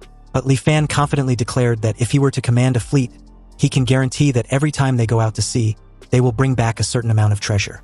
With an intense stare, Steward Zhao calmly strokes his beard and unexpectedly admits that Li Fan didn't lie. Although Li Fan didn't talk big, he was genuinely curious as to how Steward Zhao actually managed to discern the truth in his words. Steward Zhao explained that he was born with a pair of unique eyes that can recognize talent and distinguish truth from falsehood. Just now when Li Fan spoke, he only saw a soft white light emitting from Li Fan's body, proving that his words were true and harbored no ill intentions. To think there is such a unique art. Li Fan was amazed and a bit surprised as he recalls their first encounter. On the day of registration, Steward Zhao's attitude toward him seemed slightly different from the others. It seems he saw something then. Steward Zhao only saw that Li Fan was extremely wealthy and had quite a bit of blood on his hands. Obviously not an ordinary person. That's why he was a bit polite to Li Fan, forming a good karma in passing. In that case, on the day of the registration, Steward Zhao must have also realized that Sunjong from the Heavenly Treasure Tower wasn't speaking the truth. However, whether what Sunjong said back then was the truth or a lie, with an immortal master presiding over the island, they weren't afraid of trouble. As long as a person minded his own business, nothing will happen to him. And besides, gathering refugees was also the immortal master's order. So if Sunjong can bring so many refugees to his Liuli island, how could he make things difficult for him? Anyway, with this intel, Li Fan was wondering if Steward Zhao could consider the matter of the seafaring spot since he could see that he wasn't speaking falsely. Steward Zhao took a seat and replied calmly, pointing out the obvious. Li Fan was a newcomer with no foundation, so if he rashly hand a fleet over to him, it will certainly cause much dissatisfaction. He rather proposed Li Fan goes with the fleet the next time they head to sea. If he really can salvage treasure every time he goes out, then in just a few trips the crew will surely be convinced through his abilities. At that time, Li Fan can take over the fleet justifiably. Li Fan thanked Steward Zhao, and also complimented his thorough way of thinking. Back at the Heavenly Treasure Tower, the shopkeeper was absolutely shocked and bewildered to hear that Li Fan actually managed to convince Steward Zhao so easily. With a confirmation from Sunjong, the shopkeeper was now totally convinced Li Fan wasn't talking big, and indeed had the confidence to secure the fleet. At the same time, Sunjong also began to wonder what backing Li Fan actually had. The shopkeeper then instructed Sunjong to send Li Fan the title deed for the vacant courtyard on East Street in the city. This absolutely stunned Sunjong, who couldn't comprehend what he just heard. They spent a fortune to acquire that courtyard, preparing to use it to bribe Steward Shin. How can they just let Li Fan have it so cheaply? And even if they were to give it to him, they should wait until he helps them secure the fleet first. The shopkeeper, firm with her decision, instructed Sunjong to just do as he's told. If they really wait until then, a mere small courtyard won't be enough to befriend Li Fan. Sunjong sent someone to deliver the title deed to Li Fan, and Li Fan naturally didn't refuse the gift. Since he didn't have much to pack, he moved into the courtyard house on East Street that very day. Compared to the slums outside the city, the environment of this courtyard was more than just a little better. Afterwards, he politely declined the few maids sent by the Heavenly Treasure Tower. He settled down there quietly, waiting for the next time the fleet would set sail. Originally, Li Fan thought it wouldn't take long, but who knew an unforeseen event would push the date of the departure into the indefinite future. A massive windstorm hit Lioli Island, destroying everything in its immediate surroundings. It was so destructive that Li Fan could feel the tremors inside his new home all the way in the city. Alarmed by this disaster, he rushed outside to his courtyard, only to be startled seeing several strong storms just behind what appears to be some sort of a formation. And just outside the formation, the destructive power of the raging windstorm with little to no rain or snow was evident to see. Unlike Dayu Island, which got wrecked by a similar windstorm not long ago, Lioli Island is fortunate to have an immortal master who informed the islanders that the Grand Protective Formation had been activated, so there was no need to panic. They should simply hide inside their homes and not come out until everything quieted down. The residents of Lioli Island began praising and practically worshipping the immortal master as a merciful being. Back to Li Fan, who kept staring at the formation silently and filing anything he could learn from this experience, noticed that the blue light of the island's protection Grand Formation flows and turns, and the faintly emerging characters also look exceptionally profound and mysterious. Also, about the howling sound just now, like ghosts weeping along with the raindrops, have all been completely shut out by the light barrier. Meanwhile, outside was the violent storm, while inside was calm and tranquil. Li Fan questioned if this was the means of the immortals. Just then, his eyes widened very abruptly as a heavenly divine thunder violently struck the formation, and the aftershock of the collision between it and the Grand Formation created an overwhelming pressure that instantly brought him to his knees, spurting a mouth full of fresh blood in the process. Li Fan, shell-shocked, couldn't fathom such power from just a thunder strike, and what's more, it appears to be just one of many installed for the island, as several started striking around and on the island like a divine punishment. Li Fan gritted his teeth with uncertainty, wondering if his 10th lifetime was going to end there like this. Fortunately, the Island Protection Grand Formation was more reliable than he imagined. It actually held on without shattering. And just like that, time passed slowly, and although he didn't know how long, the great waves finally began to calm down, and it was only calming down, that's all. The windstorm came quickly but left slowly, and amidst the wind and rain, it was hard to distinguish day from night. Li Fan felt that a full 2 or 3 days had passed before the windstorm finally receded. He also heard from the islanders that the windstorm was actually on a relatively small scale. The windstorm 15 years ago was several times more powerful than this one. At that time, the Island Protection Grand Formation could barely maintain itself and was forced to shrink its protective range. After that windstorm, Lioli Island's area was reduced to only 1/3 of its original size. And in the dozen years following that windstorm, Lioli Island gathered refugees from all over, and only then did it slowly recover its vitality. Li Fan was still reeling about the windstorm as he stared at the shady clouded sky, never imagining that the might of heaven and earth was terrifying to this extent. Anyway, a few days after the windstorm, all residents on Lioli Island received instructions, requiring every household to inspect whether the Island Protection Grand Formation had any damage. The method of inspection was simple. The Lioli Manor would distribute a spirit talisman, and one only needed to hang the spirit talisman in their home for a few days and nights, then observed if any red light would emerge. The Island Protection Grand Formation had 367,800 nodes, so they must ensure that there are no abnormalities in any of them. Under the will of the Immortal Master, and also out of consideration for their own safety, everything on Lioli Island was paused to prioritize the maintenance of the Island Protection Grand Formation. In the past, the Immortal Master would coordinate the maintenance work for the landmass, but this time, it is said that the spirit stones maintaining the landmass's operation were nearly exhausted, so the Immortal Master returned to Wanxian Island to retrieve spirit stones. The landmass inspection self-counts 360 flashes of the spirit talisman as one small cycle, and 360 small cycles as one large cycle. As long as no red light emerges within one large cycle, It represents that the landmass was unharmed. Li Fan was impressed and amazed with the Island Protection Grand Formation. It was so massive yet incredibly intricate, and truly hard to imagine how it was built. 5 days later, the result that made everyone on the island breathe a sigh of relief came out. The Island Protection Grand Formation was undamaged. And with the return of the Immortal Master, the residents of the island finally completely set their minds at ease. Life on Lioli Island gradually returned to normal. In the following months, refugees from other islands arrived at Lioli Island from time to time to seek asylum. These survivors were only a minority, and the vast majority of people on their islands had died in the recent windstorm. The Tseongyun Sea region was vast and boundless, with an unknown number of islands, large and small. Only those islands with special resources would have an immortal master presiding over them. Anyway, during these few months, Li Fan didn't stay idle. He persisted in cultivating the profound yellow heart-cleansing incantation every day, and finally, there were results. But both the upper limit of his physiological age and psychological age had increased once more. And although the margin wasn't large, it still made him feel energized. So just like that, another month passed, and news from Steward Zhao finally came. Apparently, the windstorm in the Tseongyun Sea had completely disappeared, and the fleet's next departure was imminent.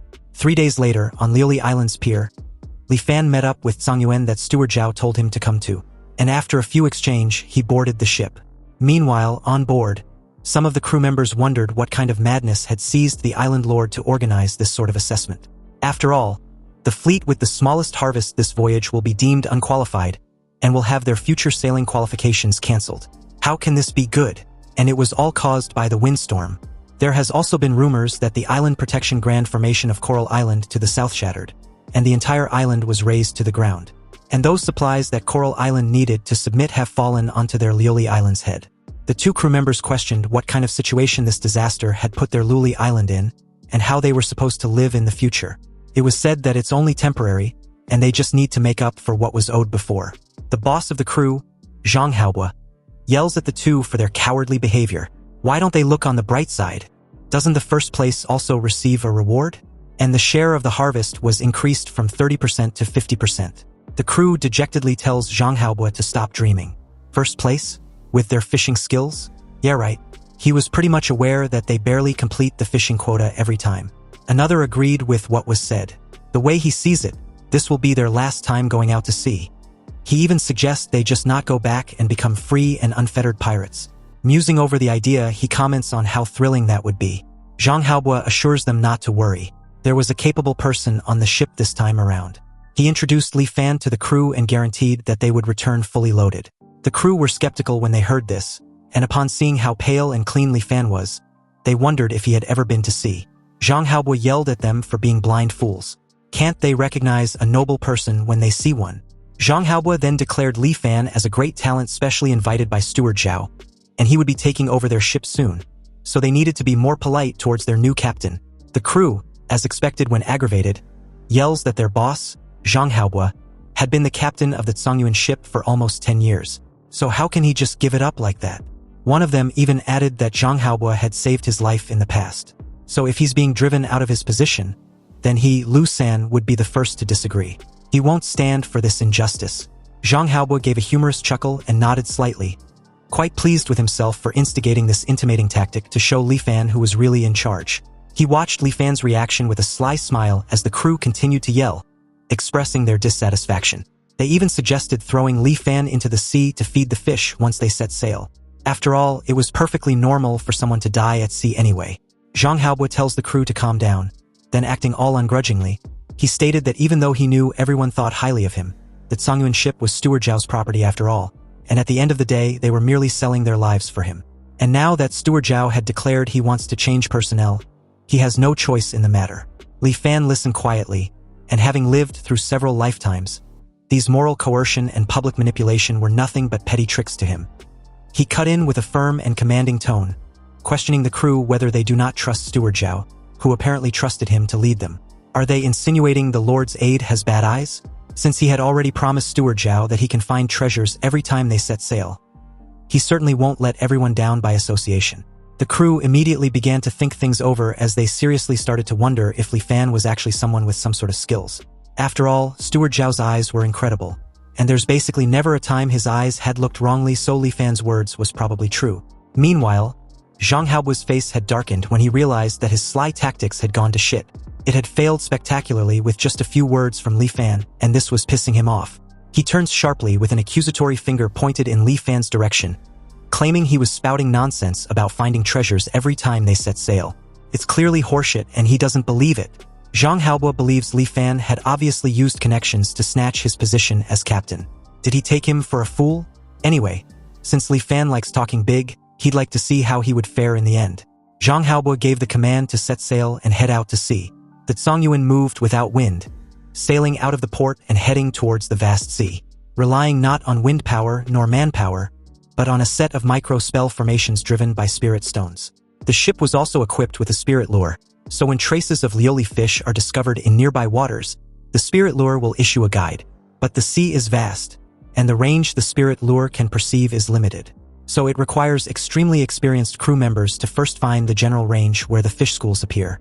However, when encountering the ravages of a windstorm or the migration of fish schools, all past experience becomes useless. One can only look for a needle in a haystack, relying entirely on luck. And the Songyuan's luck seemed to be not so good.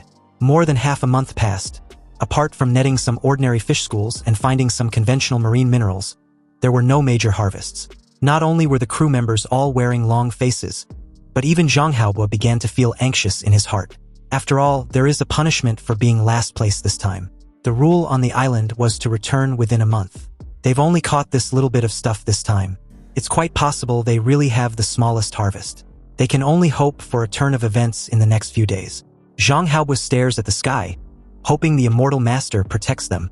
In that moment, Li Fan came out from the cabin, and upon seeing him, Zhang Haobu was quick to throw shade, wanting to know if Li Fan had finally decided to grace them with his presence. If it weren't for his daily meals, Zhang Haobu would have thought Li Fan had died in his room. Li Fan simply requested for a small boat because he'd sensed sunken treasures nearby. Zhang Haobu, completely gobsmacked, screamed in absolute disbelief. He began to stutter, questioning Li Fan if he was joking. But once again, Li Fan just instructed him to quickly prepare a small boat for him. He had seen jewelries shining with brilliance under the deep sea, waiting for him to salvage it. The opportunity was fleeting, and the light of the treasures was becoming dim. Li Fan told him to hurry before he loses its bearings. Zhang Haobu immediately ordered the crew to prepare the boat at once. And in just a few minutes, the small boat was prepared with Li Fan on board. But before leaving, he told them not to follow and should simply wait for his signal. When they asked why, Li Fan replied that they were too noisy, and their noise could easily interrupt his line of sight. Obviously, this left the crew completely speechless. As Li Fan set off and out of earshot, Lu San asked Zhang Haobu if it was possible that Li Fan was running away by himself. Zhang Haobu dismissed this as silly talk. After all, the sea was vast and Li Fan didn't bring any dry rations along. So where could he possibly run off to? 2 hours later, the crew saw Li Fan's signal in a distance and quickly sailed the ship over. When they arrived at the spot, Li Fan pointed to a spot underwater and added that the treasure was there. Zhang Haobu instructed them to cast the net and prepare to make a dive. Less than an hour later, 16 chests of gold and silver were loaded on board. And as they shined brightly under the moonlight, Zhang Haobu, for the first time in his life, couldn't help but seriously think about that Songyuan's stroke of good fortune. And it was thanks to Li Fan. He wasn't bragging and actually allowed the crew to return fully loaded. It seems everything he said was actually true. He can actually really find sunken treasures at the bottom of the sea. This kind of ability had undoubtedly made him an extraordinary person. An extremely extraordinary person just like Steward Zhao. In that moment, Zhang Haobu, completely humbled, was regretful for the way he had treated Li Fan. After all, it was rare to have a chance to meet such a noble person. And it was fine if he didn't grasp this opportunity, but to actually ridiculously think said person was there to snatch his tiny little fleet. Zhang Haobu felt a profound sense of shame and realized he needed to apologize immediately. So as soon as Li Fan boarded the ship once again, Zhang Haobu earnestly came to bow and apologize to him. After dismissing him pleasantly, Li Fan returned to his room to rest. After all, having obtained the treasures, the Songyuan ship stopped fishing, and immediately turned around, setting course back to Lioli Island. Since the harvest this time was so great, the entire crew wasn't able to rest easy until they returned safely to the island. At the harbor, Zhang Haobu told them not to dock just yet. He then instructed Lu San to quietly slip into the water and go notify Steward Zhao. Lu San should ask him to personally send people to do the inventory. Lu San gave a nod and effortlessly left the ship. Zhang Haobo turned towards the rest of the crew and boldly declared that if nothing unexpected happens, their harvest should be the largest among the fleet that went out to sea this time around. And according to the rules, they get to keep 50%. If outsiders do the counting, they will inevitably deduct or miscalculate. Zhang Haobo doesn't feel at ease unless it's their own people. The crew cheered him on, agreeing wholeheartedly and claiming that even losing a little bit of their cut would distress them to death. After waiting for some time, the Zhongyuan docked at the shore, but the personnel for the routine inventory were blocked by Zhang Haobo and the crew members. When they questioned the meaning of what they were doing, the crew said nothing and still made no move of letting them on board to take the inventory. One of them deduced that judging by the ship's draft, that Zhongyuan returned empty-handed this time around also. And from the looks of it, Zhang Haobo's time as captain of the Zhongyuan ship was coming to an end as well. The crew members nearly engaged in a verbal spat with them before Zhang Haobo shut that down real quick. He reasoned that there was no need to argue with them. Li Fan quietly watched the entire scene, noting that there was a reason why Zhang Haobo could sit firmly in the position of captain of the Zhongyuan.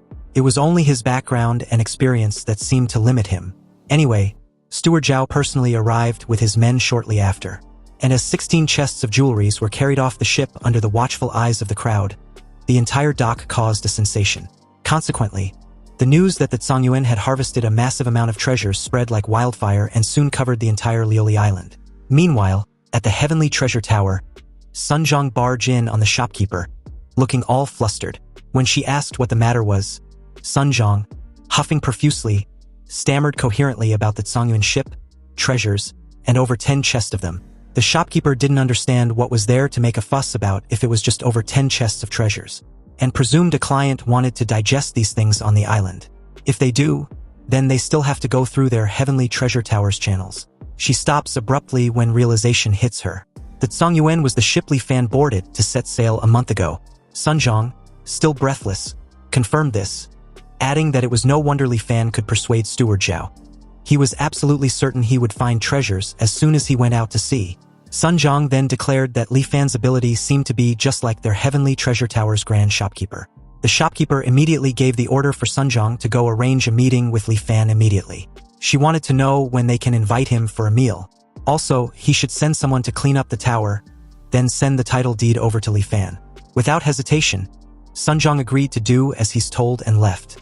The shopkeeper wondered if Li Fan has a spirit-channeling treasure physique.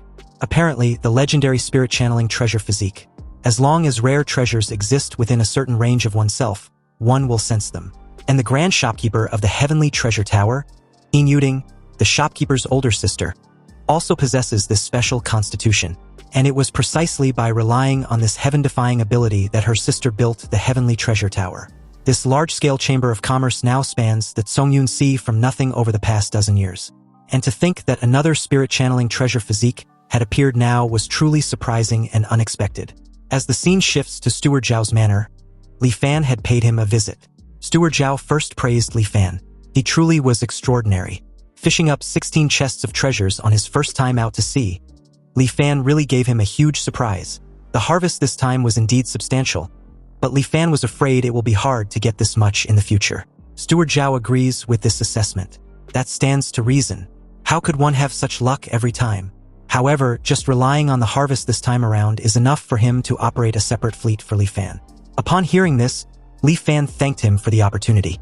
Anyway, Steward Zhao heard that Li Fan had racked his brains just to seek a spot in the body-purifying spirit pool. Li Fan confirmed that it was precisely so. Even with inexhaustible treasures, one will turn into a pile of yellow earth after 100 years. Only by seeking immortality, asking for the Tao, and witnessing eternal life is this trip to the world not in vain. Steward Zhao admired Li Fan's resolved determination. To still have a heart that yearns for the Tao at his age, he admits he's inferior to him. Over 10 years ago, when Steward Zhao was the same age as Li Fan was at present, he once saved an immortal master by a stroke of luck. The immortal master asked if he was willing to follow him to cultivate, but Steward Zhao knew he had long passed the best age for cultivation. Even if he cultivated, he might not achieve anything. Moreover, the older one gets, the more deep-rooted the miasma in the body becomes, and the more painful it is to remove. Now, as he gets older, he vaguely feels regret. But it's a pity that there is no medicine for regret in this world. Among the hundreds of thousands of mortals on Liuli Island, those like Li Fan were truly the minority. Li Fan's response to the flattery was cordial, but he was wondering about the matter regarding the quota for the body-purifying spirit pool, if Steward Zhao could help him secure a spot. Unfortunately, Steward Zhao replied that he can't help Li Fan with this matter. The opening of the body-purifying spirit pool requires the island's immortal master to preside over it, and the quota is also decided by the immortal master. 1 year before opening the spirit pool, the immortal master will announce the required materials, and each family collects the materials on the list and hands them over. The quota is decided based on the amount of contribution points. However, Li Fan doesn't need to worry. The Heavenly Treasure Tower has open branches on every island in the Zhongyun Sea. If they are talking about the ability to collect materials, there aren't many on Liuli Island who can compare to them. With this intel, it seems Li Fan's priority about the Heavenly Treasure Tower needed some adjustments. And speaking about the Heavenly Treasure Tower, just as he returned to his small courtyard from Steward Zhao's manor, Sun Zhang came to his door with the title deed. It was obvious that he had been waiting for a long time. Although surprised, Li Fan was actually interested in meeting the shopkeeper, so he inquired about her, wanting to know whether she was looking for him for something. And since he happened to want to meet her once more, he readily agreed. As for the title deed to the Tingyu Tower that Sun Zhang brought, Li Fan did not accept it. When the two met that very evening, the shopkeeper of Liuli Island's Heavenly Treasure Tower formally introduced herself as Yin Yuzhen. Li Fan did the same, introducing himself formally this time around. Yin Yuzhen was quick to point out how extremely concise Li Fan was with his introduction. Li Fan replied that he was merely a simple mortal, and there was really nothing worth saying. Yin Yuzhen then asked of the spirit channeling treasure physique, wanting to know if that was also not worth mentioning in his eyes either. Li Fan genuinely admits he had no clue what a spirit channeling treasure physique was. But since his composure gives nothing away, Yin Yuzhen was doubtful. If Li Fan didn't have the spirit channeling treasure physique, then how did he manage to find the location of the treasures in the vast sea? Li Fan replied that it was just a feeling in his heart. This reply displeases Yin Yuzhen, who couldn't help but pout with irritation that Li Fan was denying the obvious. But upon seeing that Li Fan seemed to truly not know, Yin Yuzhen told him about it out of helplessness. Li Fan took a moment to mull over this intel, before asking a series of questions which completely caught her off guard. If she was saying that her sister was also a spirit channeling treasure physique, then how old was she, what did she look like, where was she 20 years ago, and where was she now? Yin Yuzhen, suddenly panic-stricken, questioned in shock if Li Fan was their long-lost father or some sort. But as she briefly thought things over, she realized that it wasn't right since Li Fan didn't look anything like them. Li Fan was baffled for a moment before stating that he was just curious. But Yin Yuzhen took it as him being curious about his own kind, which she gets. Li Fan didn't bother rectifying this, so she continued, adding that she and Yin Yuzhen were originally from Yelan Island in the north. Their parents died in a disaster when they were young, leaving only them to depend on each other. In Yin Yuzhen's memories, she and Yin Yuzhen could only rely on begging to survive every day, never knowing where their next meal would come from.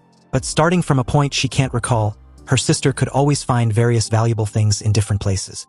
So their days got better day by day. Then later on, Yin Yuzhen established the Tianbao Lu single-handedly. Now it's a pity that she hadn't seen her for several years.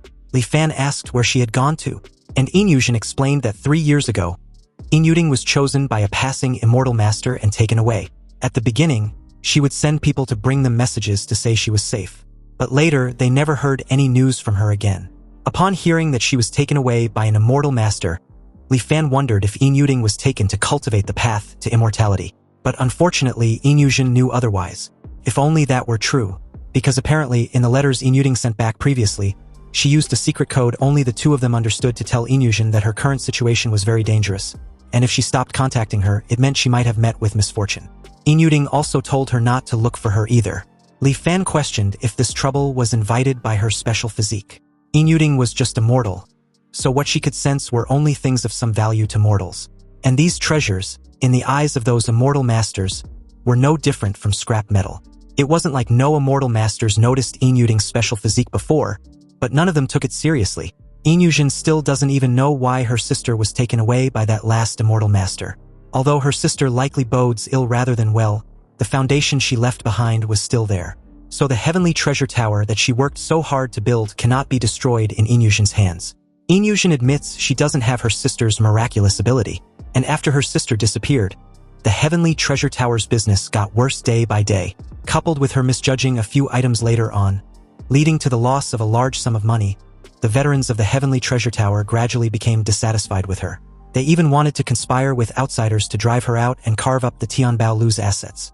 Fortunately, these veterans still have some apprehension about Inyuding, who was taken by the immortal master, so they haven't made a move yet. So, under the pretext of opening up markets, Inyushin moved from Yelan Island to Liuli Island to lay low for a while. She originally intended to develop there for a few years and accumulate some strength before settling accounts with them, but she didn't expect to meet another spirit-channeling treasure physique on Liuli Island. Inyushin believes if she had Li Fan's help, she would definitely be able to regain control of the Heavenly Treasure Tower. Although Li Fan understands where she's coming from, he made it clear he wasn't interested in the affairs of her tower. His only wish lies in immortal cultivation. And Inyushin had promised that as long as he helps her secure a fleet, she would help him obtain a spot in the body-purifying spirit pool. He asked if she wants to go back on their deal about the matter. Inyushin explains that the Heavenly Treasure Tower always put integrity first in business. So what they promised Li Fan, they will definitely do. However, before she could continue, Li Fan cut in very abruptly when he perceived some sort of condition being stated, his expression and tone dropping with a bone-chilling aura. Inyushin immediately shifted her gaze elsewhere and explained herself. She stated that even if Li Fan could enter the body-purifying spirit pool, so what? Expelling the miasma from the body was not an easy task. And every year, almost only half of the people who enters the spirit pool can succeed. Moreover, the older the age, the higher the probability of failure. Inyushin points out the obvious. Li Fan wasn't young anymore. So was he 100% sure he can succeed? Everyone only has one chance in their life to enter the spirit pool. If he fails, she's afraid Li Fan would have to say goodbye to immortal cultivation forever. But Li Fan was resolute. Even if there was a 50% success rate, it was enough for him to try. Upon hearing his stance, Inyushin also cut Li Fan off, presuming Li Fan was somewhat considering her point of view, before adding that her sister sent along an elixir called the dust-leaving pill with her last letter. And according to what she said in the letter, as long as one takes the pill, the success probability of expelling the miasma from one's body would greatly increase. If combined with the body-purifying spirit pool, even at Li Fan's age, there was a high possibility of success. Anyway, with such a miraculous elixir, Li Fan was curious as to why Inyushin hadn't taken it all this time. Inyushin simply replied that not everyone was like him, obsessed with wanting to cultivate immortality. Inyushin's obsession, or wish, was to do business well and protect the Heavenly Treasure Tower her sister left behind. Li Fan gave a slight nod with complete comprehension, and also fully aware that everyone has their own aspirations. With this acknowledgement, Inyushin, visibly delighted and a bit enthusiastic, asked if Li Fan had agreed to what she had been insinuating. Li Fan headed out the door before calmly replying that he needed to go back to his quarters and consider it. He will give her an answer in 3 days. The two exchanged their farewell after Inyushin agreed to wait for Li Fan's answer. She just hoped she hadn't seen anything wrong this time around. So after making some inquiries, Li Fan confirmed that Inyushin did not lie about the dust-leaving pill. Li Fan met Inyushin again 3 days later and agreed to her request. They agreed that before the spirit pool opens, he would help her tower to collect a certain amount of treasures every so often. And when the spirit pool opens, Inyushin will give him the dust-leaving pill. To show her sincerity, Inyushin took out a title deed for the Tingyu Tower. And since both sides had an agreement, Li Fan no longer stood on any ceremony and took it into his possession. Thus, he moved again. The Tingyu Tower was located in the center of Liuli Island, and although it's situated in a busy market, it feels as if it resides deep in the mountains. During the year Li Fan lived in the Tingyu Tower, he first completed 3 of Liuli Island's official voyages, each time bringing back several chests of treasures, shocking the whole island while also successfully winning a fleet quota for the Heavenly Treasure Tower. Afterwards, every time the Heavenly Treasure Tower's fleet set sail, Li Fan would tag along. And in just a year, the Tianbao Lu earned a basin full of money, almost equal to the sum of the previous 5 years' earnings. Also, Li Fan established prestige in the hearts of every person at the Heavenly Treasure Tower. Everyone viewed him with both respect and fear. Li Fan also did not slack off on the matter of cultivation either. Over the past year, whenever he had free time, he painstakingly cultivated the profound yellow heart-cleansing incantation until finally, something happened that made him overjoyed. The charge progress of his truth-returning system accelerated. Before this, the charge progress of Huanjin relied solely on the natural passage of time to increase, reaching 100% every 20 years, and after slowly rising to the upper limit of 200%, it would increase no further. Li Fan had been in the cultivation world for over a year, and according to the previous pattern, the charge progress should be between 6 to 7%. But he discovered that the charge progress actually reached 15%. The charging speed was nearly twice as fast. Aside from the heart-cleansing incantation, he hadn't come into contact with anything else that could be helpful for this. So the only explanation was that cultivating the profound yellow heart-cleansing incantation, which can apparently accelerate the charge progress of his truth-returning system. Also, besides the charge progress, the upper limits of his physiological age and psychological age had both seen significant growth. Time passed quietly in cultivation, and soon only 1 year remained until the opening of the body-purifying spirit pool. Inyushin was delighted to inform him that Lioli Island had announced the list of materials needed by the immortal masters this time around, and the materials needed this time were all quite common, except for the star sea quicksand which Sunjong hadn't heard of. It seems the key to competing for the spot this time lies with this star sea quicksand. Inyushin had never heard of this thing either, and it looks like they would have to ask someone from the Manhwa Chamber of Commerce. These people were all reincarnated hungry ghosts, greedy beyond measure, and Sunjong was afraid they would have to bleed heavily for this.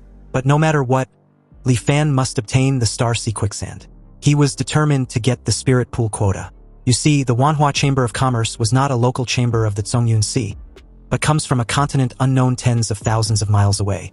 It was said that this Chamber of Commerce was backed by an immortal master, which was why they can easily cross the endless seas to do business on this remote Lioli Island. They still have a year to prepare.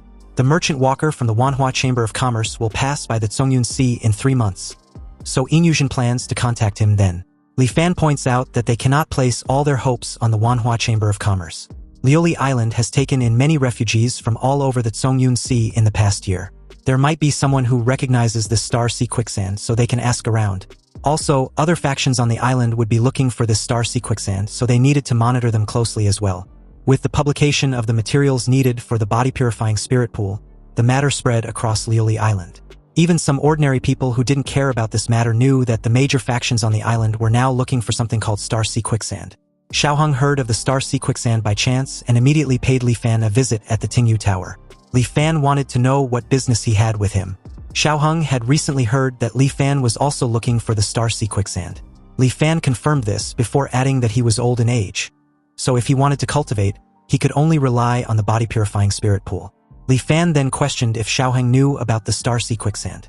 Xiaoheng explained that back when the immortal master descended upon their Dali land, he promised that as long as they gathered the supplies he needed, he would take a group of people to the cultivation world.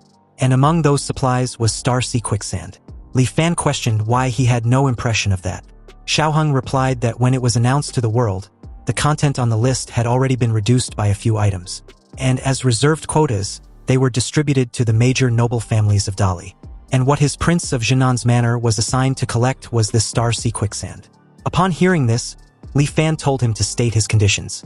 However, Xiaoheng remembered back when Su Changyu died and was nearly buried at sea.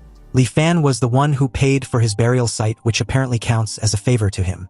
Xiaoheng also knows he shouldn't be doing this, but life on this Lioli Island was truly too hard to endure, and he doesn't have great abilities like Li Fan. Xiaoheng was still currently living in the slums. Li Fan got a gist of what Xiaoheng was getting at and interrupted him, adding that he needn't need to say more. He understood his difficulties and was determined to get this item. So as long as he can provide a clue, he can ask for whatever he requires, and he will do his best to satisfy it. Excited upon hearing this, Xiaoheng thanked Li Fan in advance before divulging in what he knew. Apparently, the star sea quicksand wasn't rare. It was just that the immortal master's name for it is different from mortals. And actually, the so-called star sea quicksand was just meteorite iron from the sky. With his curiosity piqued, Li Fan wondered if any meteorite iron will do before asking if there were any other special requirements. Xiaoheng replied that there were, before slowly explaining the specific requirements one after the other. First, the appearance of the meteorite iron must be good. It won't do if the surface was pitted and uneven. Secondly, the overall weight of a single piece must be at least 50 jin. As Li Fan listened, he firmly committed it to memory. And after everything was said and relayed across, Li Fan thanked Xiaoheng, then proceeded to ask what he wanted in return. Xiaoheng nervously stated his desire for just a decent courtyard, plus a slightly easier job. Of course, it would be even better if there were a few servants to help him manage the courtyard. Li Fan was a bit lighthearted and relieved that Xiaoheng, the son of the dignified Prince of Jinan, only had this simple request. Xiaoheng might as well add a bit more when he still has some say within the heavenly treasure tower. However, Xiaoheng knew his own capabilities, and being able to eat and live well without living so tirelessly was enough to satisfy him. If he suddenly possessed wealth that made others jealous, it would be easy to invite disaster instead. Li Fan didn't insist further, and after exchanging a few more pleasantries, Xiaoheng bid him farewell. On his way out, Li Fan asked if he had any plans to cultivate. After all, having gone through untold hardships to reach this cultivation world, Xiaoheng can't have made the trip for nothing, right?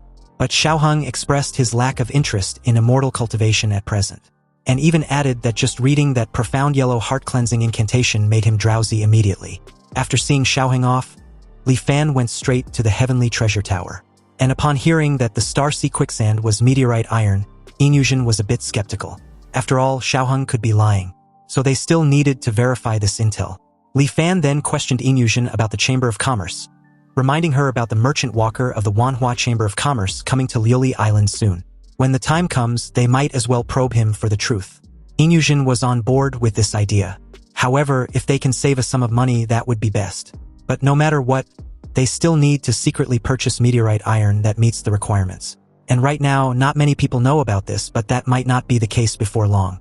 Additionally, when purchasing, they must mix it with other items to deceive others and confuse the public. At the same time, they can order people to release fake news about star sea quicksand in the market to muddy the waters.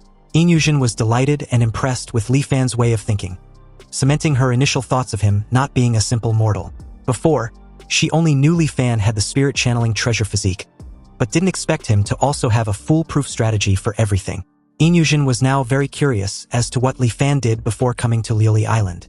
Li Fan simply replied that he just taught people how to read. Once again, Inyushin pouted with irritation. Obviously, she didn't believe this horseshit reply.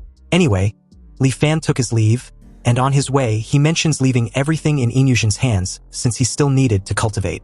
Unless there was a special situation, he didn't want to be disturbed. And by the way, he wants the matter he promised Xiaoheng handled as well. Inyushin felt that everything related to Li Fan seemed to always yield promising success. But how can even a small matter like helping Xiaoheng be of great auspiciousness? Has her seeking good fortune and avoiding evil malfunctioned? You see, ever since Inyushin was young, she had been able to foresee the auspiciousness and ominousness of events. And although she doesn't have the ability to sense treasures like her sister, since meeting Li Fan, her premonitions for every task he had assigned have shown signs of great auspiciousness. Inyushin was also well aware that before meeting Li Fan, she had never encountered a great auspicious event. Although she doesn't know what kind of achievements Li Fan will have in the future, she trusts her intuition and will do everything she can to help him. Thus, under Inyushin's authorization, the Tianbao Lu began to operate at full capacity, and the Heavenly Treasure Tower released a large amount of fake news about star sea quicksand. Knowing there might be a trap, other factions chose to wait and watch carefully at first. However, one faction held the mindset of buy it first even if it's fake, then sell it again. But consequently, the purchased items related to the rumors on a large scale. Other factions also couldn't sit still and joined the purchasing army. And for a time, prices on Liuli Island skyrocketed, and chaos ensued. As the instigator of all this, Li Fan simply stayed quietly in the Tingyu Tower cultivating. It wasn't until 3 months later that Inyushin finally contacted the merchant walker of the Tianhua Chamber of Commerce. So early that morning, she and Li Fan took a small boat from the Heavenly Treasure Tower, left Liuli Island, and traveled north for dozens of miles to the sea area agreed upon by both parties. The two saw a flying ark abruptly appear in the sky, and was welcomed on board. After all, it's been a long time seeing shopkeeper Inyushin. The flying ark arrived above them, then slowly came to a halt on the water's surface.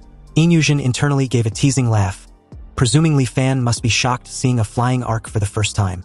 But upon seeing no reaction at all from him, she was once again annoyed with Li Fan's expressionless demeanor. Seriously, what gives? Anyway, after the merchant walker and Inyushin exchanged pleasantries after 3 years without contact, he acknowledged how time really flies before asking who Li Fan was. Inyushin introduced Li Fan as an elder hired by their Heavenly Treasure Tower. Upon hearing this, the merchant walker formally introduced himself to Li Fan, before telling Inyushin about the need to go check the goods first because he was afraid that after this time around, it will be difficult for them to meet again. Inyushin immediately asked what the guy meant by that. Had some unforeseen incident occurred? The merchant walker replied that he didn't know the specific reason either. He just suddenly received a notification from headquarters a few days ago that all the merchant walkers in the Tsongyun Sea must cease all operations and return as soon as possible. If he hadn't already scheduled this trade with Inyushin, he would already be on his way back. So they cannot delay this transaction and must make haste. Inyushin was a bit uneasy with this news, because the reason the Heavenly Treasure Tower has been flourishing on Liuli Island was the fact that it was backed by the Manhwa Chamber of Commerce. But now that the Manhwa Chamber of Commerce was suddenly withdrawing from the Tsungyun Sea, what will happen to their Heavenly Treasure Tower's business in the future? Also, why was there absolutely no reaction from her seeking good fortune and avoiding evil this time around? The merchant walker called out to Inyushin, which suddenly snapped her out of her thoughts. She immediately apologized for her wandering mind and gestured for them to go see the goods. Entering the ship's cabin, Li Fan led the merchant walker past various goods. He showed him the 16 pairs of jade discs, the 23 pieces of coral, the 46 luminous pearls, then 3 pieces of the Star Sea quicksand, which instantly stunned the merchant walker. He immediately rushed over to inspect it directly. As he effortlessly lifts one, Li Fan was shocked, because these pieces of meteorite iron weigh at least 50 jin. Yet in the guy's hands, they seem like toys. The merchant walker was impressed and satisfied with the entire 3 pieces, and even praised Inyushin for her good luck this time around. To think she actually collected such fine items as Star Sea quicksand was truly impressive. But unbeknownst to the merchant walker, he had indirectly confirmed Xiaoheng's intel to be accurate, as Li Fan and Inyushin stared at each other with obvious delight.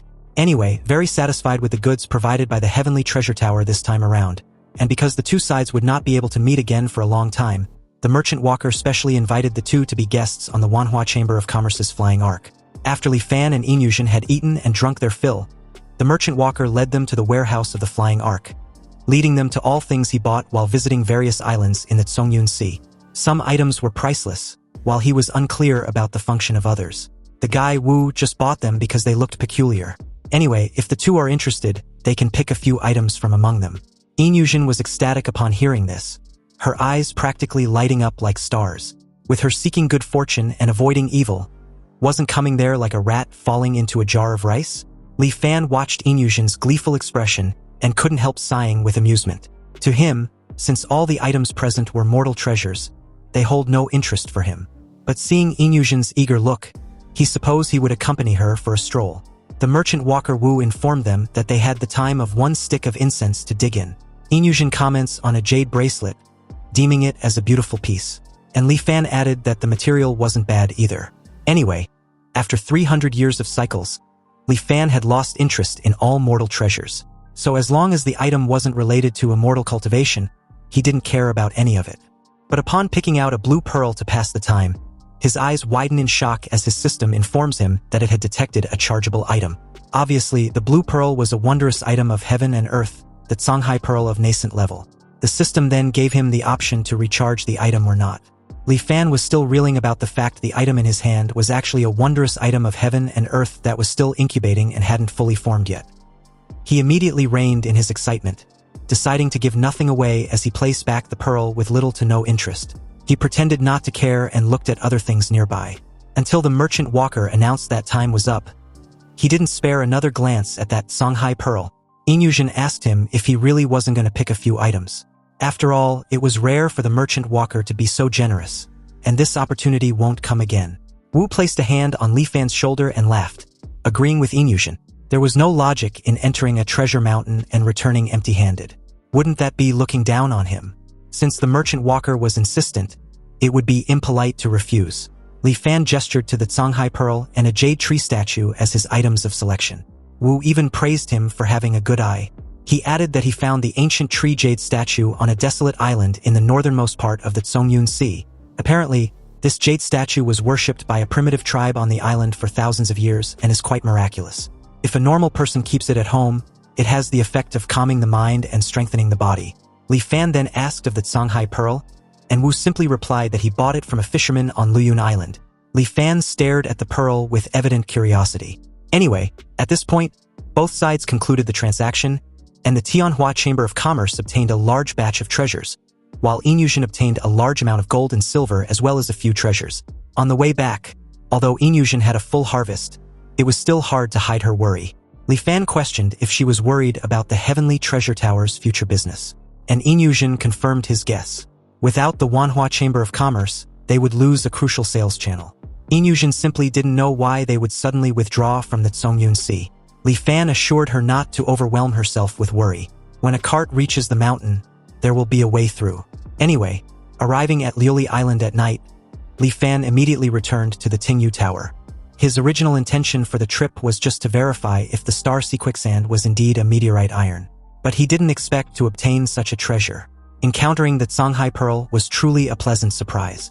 Li Fan just didn't know what was special about it, and why this tiny bead was named Songhai.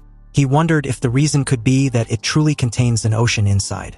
A sudden rustling and a knock outside his door made him alert. It wasn't even dawn yet, so he wondered who had come to disturb him at this hour. Li Fan pulled out a short knife before asking who the intruder was, and it turned out to be none other than Xiaoheng, who urgently wants to talk with him. Li Fan opened the door and welcomed him inside for a chat. The very moment he entered, Xiaoheng frantically told Li Fan that the matter concerning them being smuggled to Luili Island from the departed realm had been leaked. Li Fan wanted to know who made the news public, but Xiaoheng didn't know.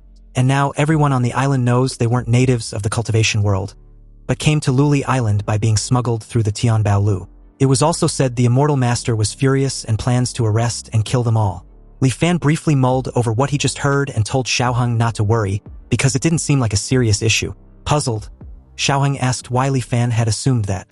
Li Fan calmly explained that if the Immortal Master really wanted to kill them, their heads would have been separated from their bodies long ago.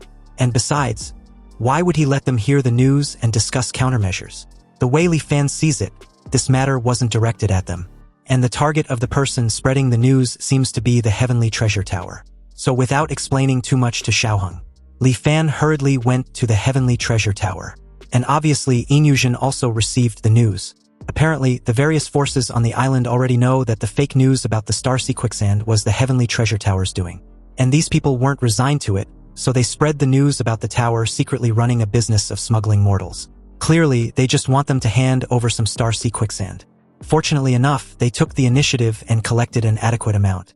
So they might as well throw out a portion of it and let them fight like dogs eating dogs, scrambling against each other. This will definitely make them start fighting among themselves pretty soon. 3 days later, the Heavenly Treasure Tower arranged a meeting with the various forces on Luili Island and put forward the following requirements. Thus, they had agreed to hand over a portion of the Star Sea Quicksand, but the other parties needed to provide materials of equal value in exchange. At the same time, how the Star Sea Quicksand should specifically be divided among the families was up to them to decide. Finally, they must ensure one spot for the Heavenly Treasure Tower in the body-purifying spirit pool. This condition wasn't very harsh, so after discussing for a while, both sides quickly reached a settlement. And after paying the price of several dozen pieces of meteorite iron, the Heavenly Treasure Tower successfully extricated itself from this chaotic vortex. Then, almost on that very day, the rumors about smuggling on the island vanished without a trace. Time flew by, and the day the spirit pool was to be opened finally arrived. After giving Li Fan the dust-leaving pill, Inyushin urged him to hurry up and take it. But Li Fan, upon waiting for a long time for this day, felt like the entire thing was unreal. After that day, he would finally have the chance to dispel the miasma from his body and officially step onto the path of immortal cultivation. Anyway, after taking the dust-leaving pill given to him by Inyushin, Li Fan entered the spell formation in the center of Luili Island under the guidance of a special personnel. There were a total of 13 people entering the central spell formation, and except for him, they were all teenagers. In an instant, their surroundings became completely different. In a flash, they went from a bustling market to deep mountains. Trees were lush and green all around, and distant peaks were wreathed in mist, with mountain ranges rising and falling. Looking up, the mountain peak was hidden in thick clouds and mist, nowhere to be seen. The group climbed up the stone stairs for 4 hours without stopping. And these youths all had impressive physiques. So after climbing for so long, they didn't even pant once. But as for Li Fan, since he was not young anymore, he was already panting heavily and could strictly just manage not to fall behind. After another 2 hours, they finally reached the summit. The summit was just a small clearing. The crowd stood scattered around, making it a bit crowded. This peak was the highest point among the mountains. Looking around, there was nothing but a vast, white sea of clouds. The wind howled, the sea of clouds rolled, and occasionally mountain tops revealed themselves like islands. The Immortal Master suddenly appeared out of nowhere and asked for their thoughts about the scenery. The guardian of Luili Island, the Immortal Master Hijinghao, gave a stiff smile as the crowd greeted him respectfully. They then followed it up with the usual flattery before answering that the scenery was superb.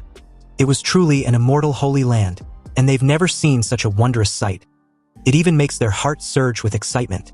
The crowd immediately cleared a path as Hijinghao gracefully approached the cliff. He mentions that when he first came to Liuli Island, the height of this peak was at the bottom among the mountains, far below the sea of clouds. When he asked if they know that the mountains and rivers of the world can also gradually grow taller, just like people, almost everyone was amazed, reiterating among themselves if it was really true that these great mountains and rivers were also living things.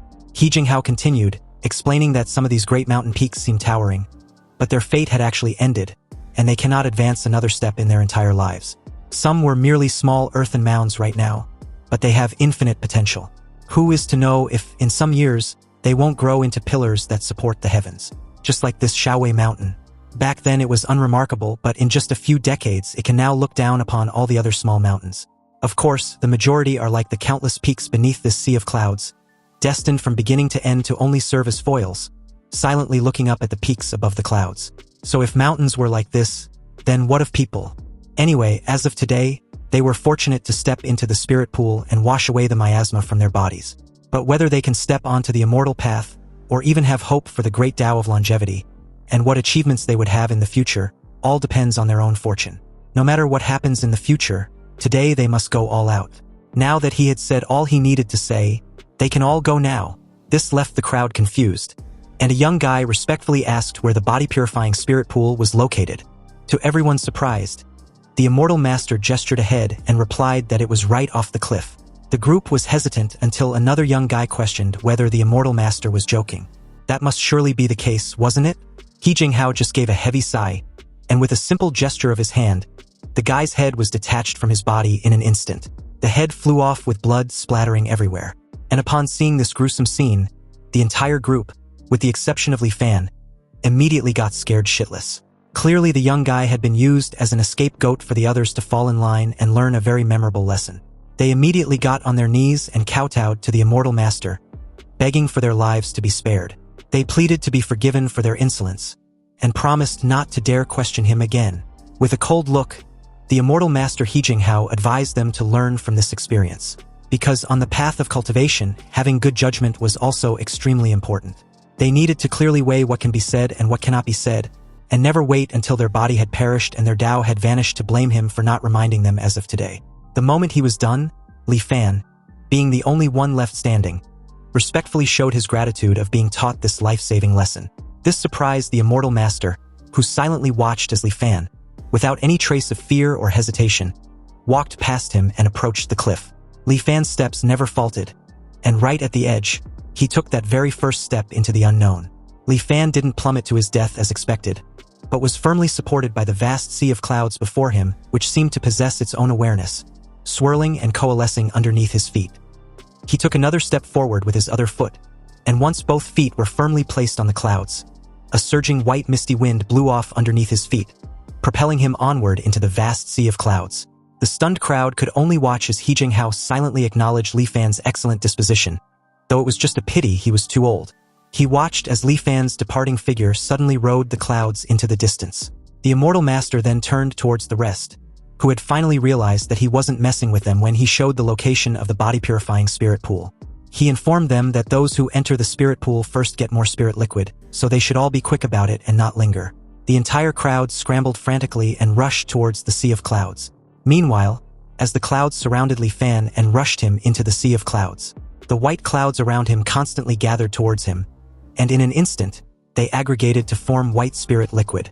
Being in the spirit liquid, Li Fan not only didn't feel suffocated, but instead felt incredibly warm and comfortable, like a fetus inside a mother's body, and his mind gradually relaxed completely. But immediately after, the warmth turned into scorching heat. The scorching heat turned into scalding, and the scalding turned into roasting fire. Magma-like heat flowed recklessly and destroyed inside his body, tearing and drilling into every inch of his nerves. This kind of pain is truly unbearable for a human, and Li Fan subconsciously wanted to call out his truth returning. But after 300 years of bitter searching, wasn't it just for this moment? Li Fan roared with resolution. No matter what, he definitely won't give up. He wanted to cultivate immortality and gain eternal life. The pain was like knives, slicing his soul into 1,000 pieces and then another 1,000 pieces, endless and never stopping. His consciousness began to dissipate. Even at this moment, the obsession in his heart made him hold on, and he did not activate the truth returning. His instinct took over, and he started to practice the profound yellow heart-cleansing incantation at that moment. Suddenly, his consciousness seemed to find a backbone, recondensing and growing strong. Although in a state of unconsciousness, Li Fan was like a reef by the sea, standing firm despite the wind and waves beating against it. 3 days passed in a blink of an eye, and out of the 12 people who went in, 11 have already come out. 4 succeeded and 7 failed. Now, there was only one person left in the spirit pool. The older immortal was, the more inseparable the immortal mortal miasma and flesh become. The body-purifying spirit pool forces out the miasma by thoroughly destroying the physical body, then reshapes it with the power of regeneration. The pain experienced during this was unimaginable. Yet, at such an age, Li Fan had actually lasted for 3 days under this ravaging experience of the spirit pool. He Jinghao was genuinely stunned by Li Fan's will. It was simply unexpected. He also deduced that if Li Fan succeeds in purifying his body, cultivating to the foundation establishment stage will certainly not be a difficult matter, perhaps even the golden core stage. Another 3 days passed, and at this point, the immortal master was totally gobsmacked. If he couldn't still sense Li Fan's stable life aura, he really would want to rush in there and see what exactly was going on. As another 3 days passed, the immortal master was beyond speechless. You see, the body-purifying spirit pool was created by the celestial venerable Dongji of the Myriad Immortals Alliance. So logically speaking, it shouldn't malfunction. But was there really someone who can stay inside for so long? A total of 9 days have passed, and the materials maintaining the spirit pool spell formation were about to run out. If the spell formation stops, it can only be counted as Li Fan's bad luck, and had nothing to do with He Jinghao. But with Li Fan's disposition and will, if he succeeds, in that very moment, He Jinghao decided to cast his doubts aside and offer Li Fan a helping hand. He would just consider it a gamble that Li Fan would have extraordinary achievements in the future. Li Fan better not disappoint him. So with that, He Jinghao formed a series of hand seals, and one after another, items he secretly saved for himself flew out of his storage item, vanishing into the depth of the sea of clouds. After another 2 days passed, the churning sea of clouds finally began to calm. The white clouds danced and clustered together as it carried Li Fan back to the peak of the mountain. And upon sensing no immortal mortal miasma in Li Fan, He Jinghao laughed wholeheartedly and congratulated him. From now on, his shackles were gone, and there was hope for eternal life. Li Fan, puzzled for a moment there, was baffled as to why He Jinghao was being so polite and enthusiastic towards him. Since he wasn't aware, He Jinghao informed him that he stayed inside the body-purifying spirit pool for a full 11 days. Due to this, the formation materials were going to run out long ago, and it was him who spent a fortune to add more to help him. Li Fan was completely shocked by this, and He Jinghao, upon seeing Li Fan's dumbfounded look, added that everyone left after the first 3 days. But unbeknownst to He Jinghao, the reason Li Fan was still shocked after knowing his duration in the body-purifying spirit pool was his current psychological age. Its limit had broken through the 100 mark. And what's even more exaggerated was the psychological age limit. It actually almost doubled directly, reaching over 2,000 years. As He Jinghao kept rambling on and on, Li Fan also noticed that the profound yellow heart-cleansing incantation had become the profound yellow heart-refining incantation. But now wasn't the time to look closely. He would study it carefully once he gets back to the Tingyu Tower. Li Fan thanked He Jinghao for his grace, promising to never forget, and would definitely repay him heavily in the future. He Jinghao modestly told Li Fan not to mention it. He then took out the 5 Spirits Qi Sensing Method manual and gave it to Li Fan, adding that his next step after removing the miasma was to sense the spiritual energy of heaven and earth, and guide the Qi into his body. Apparently, this 5 Spirits Qi Sensing Method is a summary of the previous generation's experience regarding sensing spiritual energy. He Jinghao told Li Fan to study it well before also giving him a dust-leaving talisman. He Jinghao instructed Li Fan to carry the dust-leaving talisman with him before guiding Qi into his body. Li Fan still lived in the mundane world, and was bound to have contact with mortals every day. Over time, it's inevitable that he will be contaminated by miasma again. So this dust-leaving talisman can help him isolate the intrusion of miasma, but it's hard to sustain, and can only last for about 5 years. But after breaking through to the Qi condensation stage, Li Fan can come to the island to find him. At that time, he would take him to their Myriad Immortals Alliance's station in the Zhongyun Sea, Wanxian Island. He Jinghao told Li Fan the details of the precautions during the process of guiding Qi into the body. And after all relevant matters were explained, Li Fan tactfully took his leave and left the mountain. As He Jinghao watched Li Fan's departing figure, he murmured with a bit of despondency that the mountain's potential was exhausted. So it is time to change to another mountain.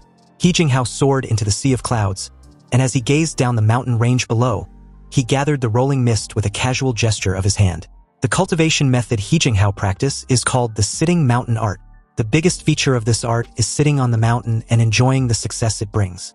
Now he needed to choose a mountain peak, sit upright on it, run the cultivation method, and spend several years to merge his aura with the mountain peak. Afterwards, every time the mountain grows an inch, his cultivation base will receive feedback and increase accordingly. Besides benefiting from the mountain increase, he can also gain benefits from helping others, like helping Li Fan this time. If he can break through to the qi condensation stage in the future, then He Jinghao will receive feedback in the unseen world, increasing his own cultivation base. It is not sucking or stealing the other party's cultivation, but more akin to when a man attains the Tao, his chickens and dogs ascend to heaven. And how much He Jinghao puts in also determines how much he will harvest later. So when He Jinghao meets promising juniors, he wasn't stingy about helping them. Anyway, after exiting the central spell formation, Li Fan didn't alert anyone else and quietly returned to the Tingyu Tower. He immediately tried to run the profound yellow heart-refining incantation that appeared inexplicably. And upon running it, he detected the difference between the heart-refining incantation and the heart-cleansing incantation. Cultivating the heart-cleansing incantation takes a small half a shurchen to slowly calm the mind. But once the heart-refining incantation is displayed, in just a moment, he feels his heart is like a clear mirror. Also, he can clearly feel his spirit strengthening with every moment he starts cultivating the heart-refining incantation. But Li Fan was curious as to why the profound yellow heart-cleansing incantation suddenly became this magical profound yellow heart-refining incantation. Since immortal techniques couldn't be cultivated by more than one person, Li Fan wondered if this heart-refining incantation did not count as an immortal cultivation method. With just one step away from crossing the threshold of a cultivator, and happily acquiring a magical technique like the profound yellow heart-refining incantation, Li Fan couldn't help but feel a bit floaty. However, a few days later, he received a letter, revealing that Xiaoheng had succeeded in guiding qi into his body and has already gone to Wanxian Island. Recalling the simple demand Xiaoheng requested in exchange for his help, Li Fan couldn't comprehend just how the guy achieved such a feat.